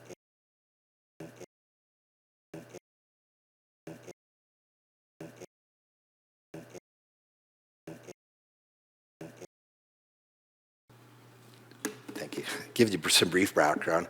The City of Pacifica entered in a franchise agreement with the Recology of the Coast in 2010. In March 13th, the city and Recology executed the 1st amendment to the agreement on March 11th. On October 2016, the City Council adopted Resolution 67-2016, ending the term of the agreement extending the term of the agreement for an additional 5 years. October 2022, the city adopted a resolution approving the second amendment to the agreement, extending the term an additional 10 years with an option to extend the additional 5 years. So on August 2024, Recology submitted an application for an annual rate increase. In the fall of 2024, the city engaged HF&H consultants to conduct a financial review of the proposed 2025 rate increase in accordance with the Section 1103B of the agreement. So currently we're in year 15, or excuse me, we're just finishing up year 15 of the agreement, and we're going into year 16. So this slide really summarizes the elements of the rate increase. Sorry. So if we were to focus in on, there's really two key factors to the increase: the labor costs and the organic processing. Those combined equal 4.58%. We actually have a bit of a credit for fuel costs with the reduction of fuel, so that was 1.92%. So the operation expenses increased 3.24%. So this slide outlines those costs. And the primary reason for the 3.09% increase for organic processing was driven by the requirements to be in compliance with SB 1383.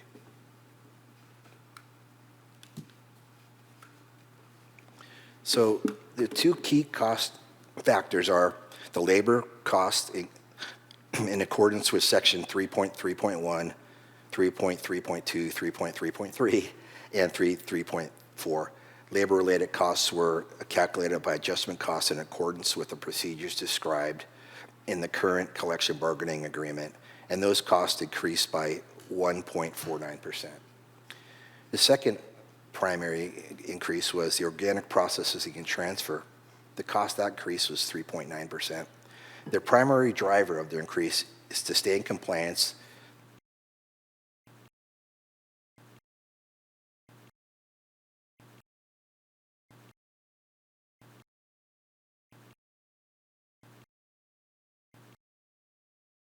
However, it just takes landfill materials, and there's no recycling facilities at that, which requires us to go to recycling facility. As a result, Recology now disposes of residential organic materials at South Valley Organics and commercial organic materials at South Bay Waste Management Authority. This operational change has introduced additional handling and trucking costs, as well as higher processing fees. These factors contributed to 3.9% to the total of 5.0% of the rate adjustment. The disposal site changes were made in 2022 to fiscal year 2022-2003 in coordination with the city staff to meet the state mandates to be in compliance with SP 1383. The cost has been absorbed by Recology since 2022 fiscal year. So these costs were primarily driven, so the trucks were able to go to the Half Moon Bay and bring the materials there. Now they're required to go to San Bruno, a transfer station, and transfer them down south further, which is, it's the handling cost. The tipping fees on the commercial side is more expensive, and the distance and routes they have to take.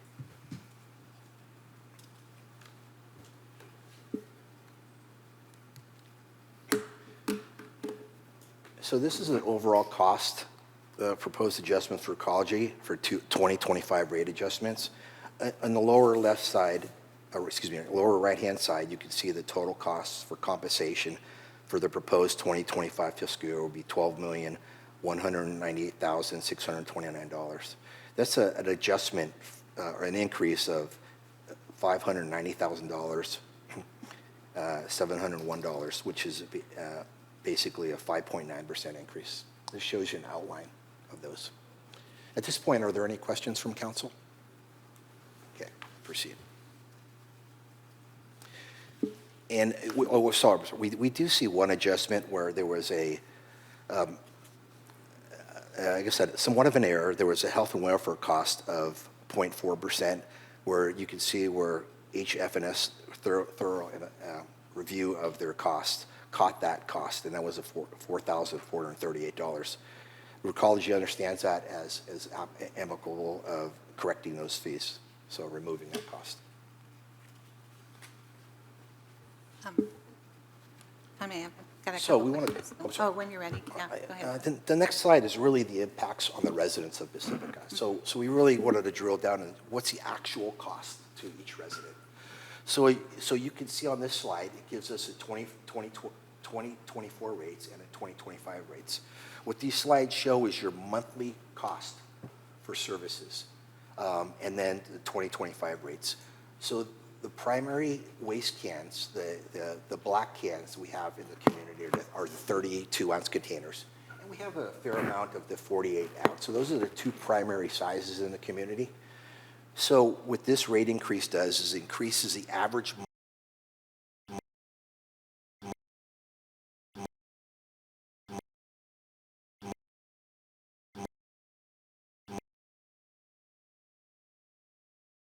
$3.61 with an annual cost of $43.32. That's the total impact of the 5.09% increase. Questions? Okay. So the next slide, we'll look at the commercial aspects of the increase, and as it follows the 5.09% increases through. So as the rates or as the costs were increased, obviously the costs were more, so this shows the solid waste for bin collection services. And the next grouping is the final grouping, is a cart for solid waste materials. So where units have 32 gallons to 96 gallon carts. So, and what you don't see is the debris boxes. The debris box is not included in this because that's a direct cost for the customer. So a customer, for instance, a contractor, may utilize that service for a construction site. And we had the same challenge where those materials were being brought to Ox Mountain, and that's not to be in compliance. We had to also transfer those to the San Bruno to a transfer station where they do sort separation as well. So those are increased costs, but you're not seeing on these slides because that's not a cost to the city. That's a direct cost to the contractor or users of that service.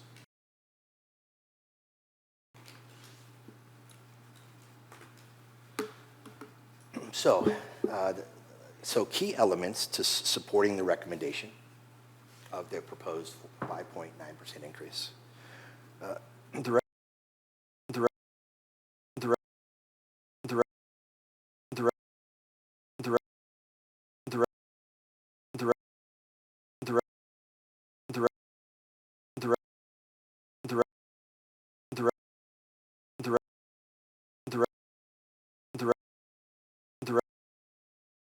Recology's allowable 2024 compensation in accordance with the agreement, and allows for an additional cost incurred for Recology for diversion compliance as required in the State Organics Collections Bill 1383. Also, and allows for increase in labor, wages, pension, health costs. In addition, the grit and screening disposal services for the Calif Creek Water Recycling Plant will save the community more than $25,000 in annual operating costs. So those are also not part of the cost. Those are going to be burdened by the sewer rates and paid directly from the sewer division. So those are not part of the monthly cost. So that wasn't part of the 5.9% increase. And Recology has been satisfactory meeting the city's requirements for waste services since 2010 to providing a recycling center, which is open 3 days a week. So really, Recology has been a very good partner for the community for this last 15 years. Recology has exclusive knowledge of the city's needs, formed important community relationships, and Recology and city staff work closely on complex day-to-day issues related to the city's needs and state compliance. And the city has really received minimal complaints. I mean, I did receive one complaint this year, but really minimal complaints regarding Recology. So we're very, very happy with their services.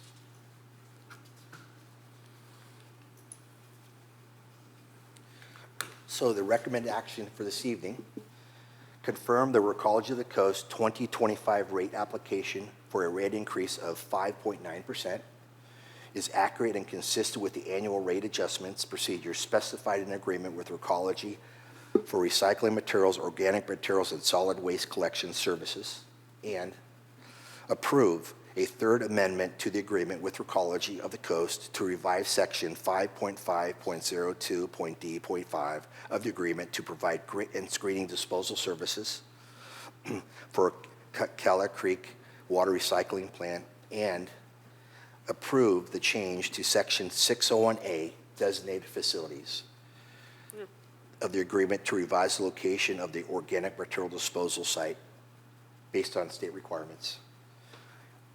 Also, and authorizing the city manager to execute the third amendment to the agreement. And finally, find the confirmation of the rate increase and the approval of the third amendment to the franchise agreement exempt under California Environmental Act, CEQA, pursuant to CEQA guidelines sections 1506(1)(d)(3) and 15308. And with that, we have Rick Simonson, the Senior President of HF&H, for questions, and we have Glenn with Radcology and myself. Thank you. Okay. Questions? Christine, go ahead. Just have a little one. Thanks so much for the presentation, John, and thank you, Rick, for reviewing this financially, and that obviously gives us a lot of confidence, right, and transparency to the public. So really appreciate that too. I'm just curious about Oxbow Mountain, and is that site looking to change any of their operations perhaps in the future to be able to comply? Just knowing that, that the greatest increase was really 3% because of the half to Babe Ox Mountain? Right. You know, I'm going to defer to Glenn on that because Glenn's very familiar with that. That is not my understanding. But good evening, everyone. So we met with Ox Mountain last year, and they're open to exploring organics, recycling, and processing at the site, but it's going to be many years in the future. Okay. But they are looking into doing it and building it into a viable business there. Okay, thank you. yeah, I think that just to follow up on that, I think the challenge we have with Ox Mountain is very open. They could do organics possibly, like Glenn had mentioned, but definitely not sort separation. So, but the facility at this point, I don't believe is planning that in their future. I have a follow-up for that, since you brought it up. With the advent of SB 54, do you think that Ox Mountain and beyond will be looking to more proactively update how they process things, or? I really don't know. Okay. I don't know. Since we were on the topic, thank you. I have a question. Go ahead. Regarding this change with the organics, can you go over it one more time for us and for the public about what the operational change will be for your drivers and trucks? How is it going to be different now, implementing this change, not going to Ox Mountain with certain material, instead going to, I forget where, in San Bruno? What will that look like for you? So we've been doing it for about a year and a half now. Okay. We have one commercial truck that picks up all the restaurants in the city. They dump at the South Bay Waste Management Authority in San Mateo, or in San Carlos. And we have 4 residential vehicles. They all dump at the San Bruno transfer station. San Bruno then back hauls it down to South Valley Organics, which is in Gilroy. I see. Okay. Thank you. Welcome. And can you just explain what the grit and what it actually is? I know that there's dumping of the solid sewage waste also, right, that can go to certain places for reuse, but I don't know if that's the same. So the solid waste that happens, it depends on the flows, but typically 2 times a week. So prior to 2015, that was the procedure. In 2015, the city of Pacifica purchased their own vehicle and was transporting the materials themselves. With increased fuel costs, labor costs, and the truck maintenance costs, they've increased each year. In working with Recology, the rates that we received at Recology to do that transporting, it has been reduced. It's more economical for us to move forward with that.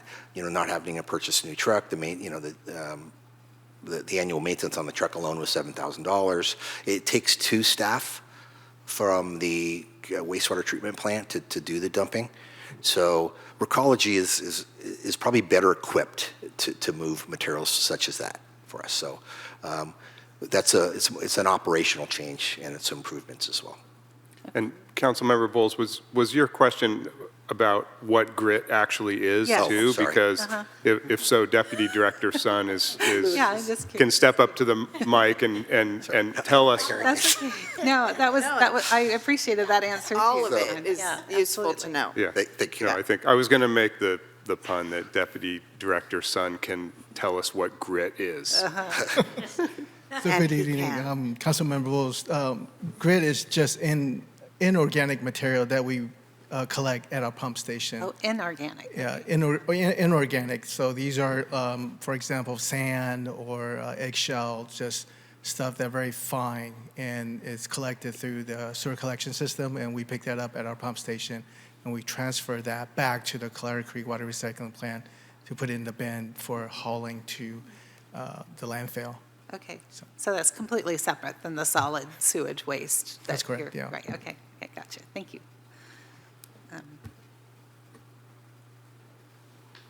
Any more questions from council? Okay, seeing no more questions, anyone from the public? Chris?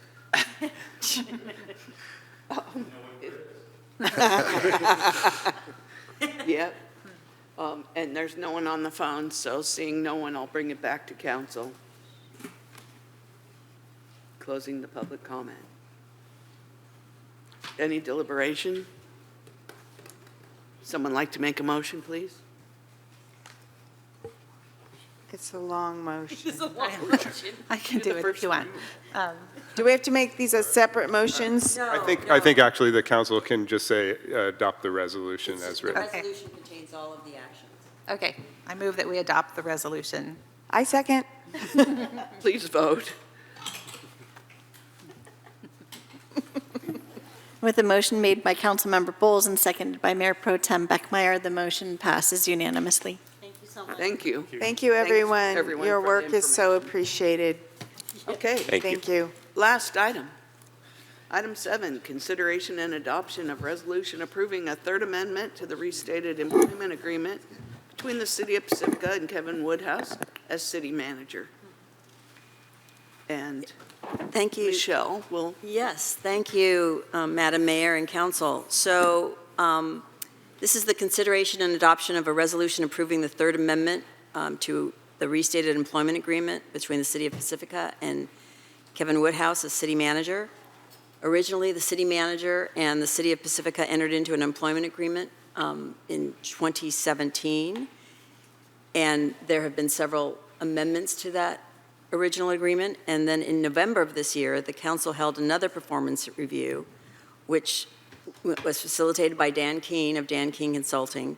And then following the completion of that performance review, the council authorized the mayor and Mayor Pro Tem Beckmeyer to work with the city manager and myself to negotiate amendments to the city manager employment agreement. Following those negotiations, the ad hoc subcommittee made up of the mayor and Mayor Pro Tem directed me to prepare the Third Amendment, which provides for the following modifications to salary and benefits for the city manager.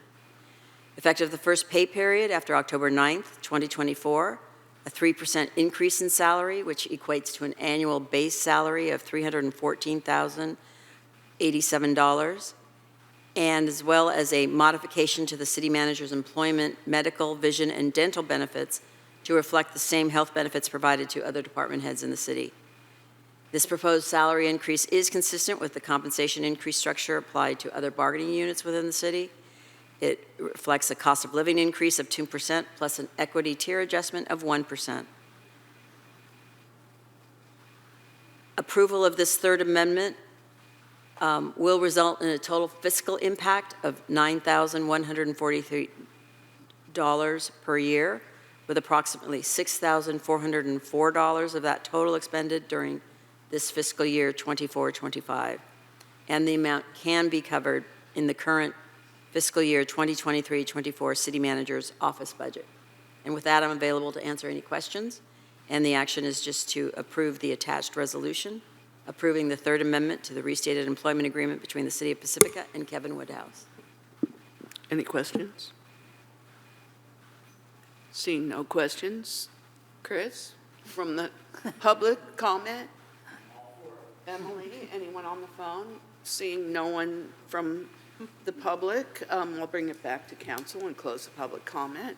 I'd just like to make a comment before we go to a motion. I just want to thank you, Kevin, for your service to our city. We're really fortunate to have someone of your caliber, and we appreciate your recognition of our challenging financial picture as we go forward. And I wish we could make a greater contribution to your compensation package, but I appreciate that, we can do what we can do, and we appreciate your service to us. Thank you. Agreed. Oh, okay, I'll talk to Kevin. I'm going to agree with Councilmember Beckmeyer. You deserve so much more than we're able to give you, and so I'm just going to take a moment to tell you how much I appreciate you. You are the only city manager that I've ever worked with, and I would like to keep it that way for the rest of my tenure here on council. I've learned so much from you. I think sometimes we have opposite brains, which I think works really well together, and so I appreciate everything you do for our city. And I hope that our community shows you that kind of respect and appreciation. City managers don't stay this long. And so we're really lucky to have you. You're a really good drummer. So way to go. Through the mayor. Go ahead. All of our city employees deserve to make more money than they are currently making as we try and navigate living within our means, which I'm pretty sure is why during what I imagine were rather brief negotiations, our city manager recommended an exceedingly modest improvement here, if I read the tea leaves correctly, which is a testament to his long now history of supporting our staff and making sure that he is not putting himself above our staff as he cultivates and works for us to be a city together.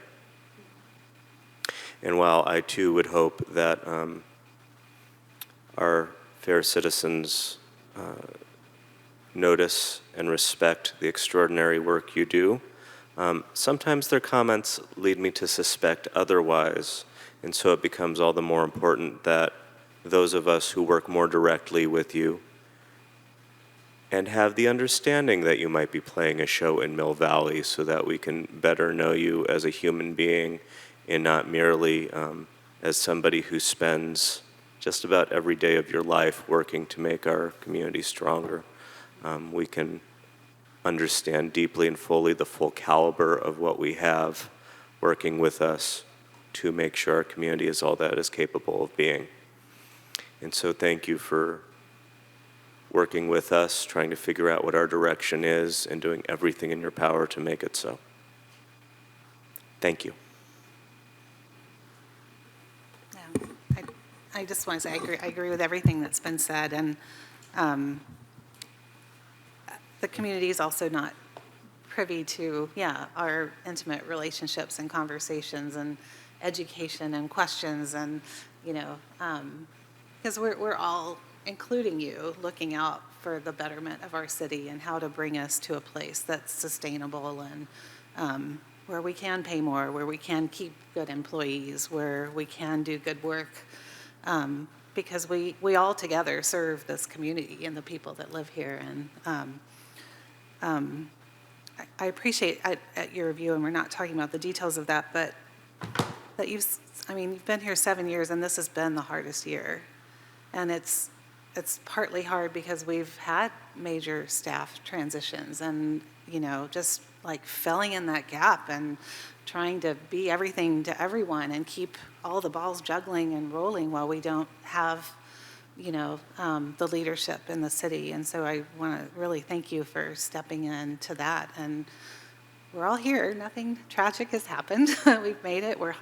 You're hiring great new staff, and we can't wait to meet them too. And then we're also, and we've said this before, but we're doing work now that has been kicked down the road for a long time.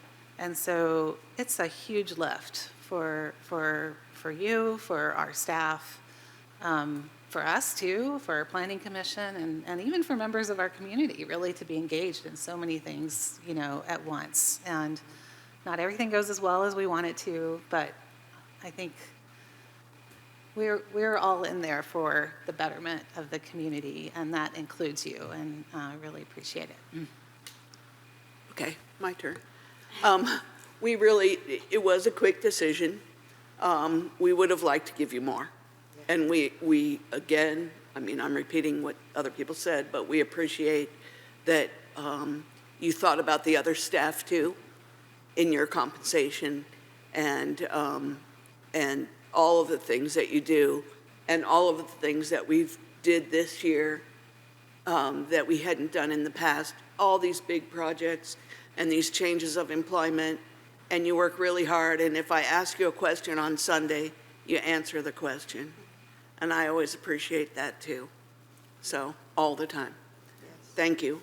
I'm going to make the motion.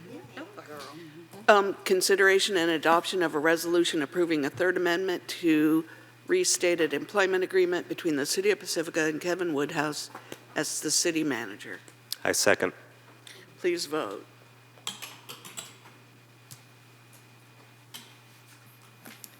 And with the motion made by Mayor Vaterlos and seconded by Councilmember Big Stick, the motion passes unanimously. Okay, we're going to adjourn in honor of the city manager, per Mary Beer. Thank you. And happy Thanksgiving. Give thanks to everyone. Enjoy families and food and all that you do on those days. Thank you. Woo! Okay, I'm tired.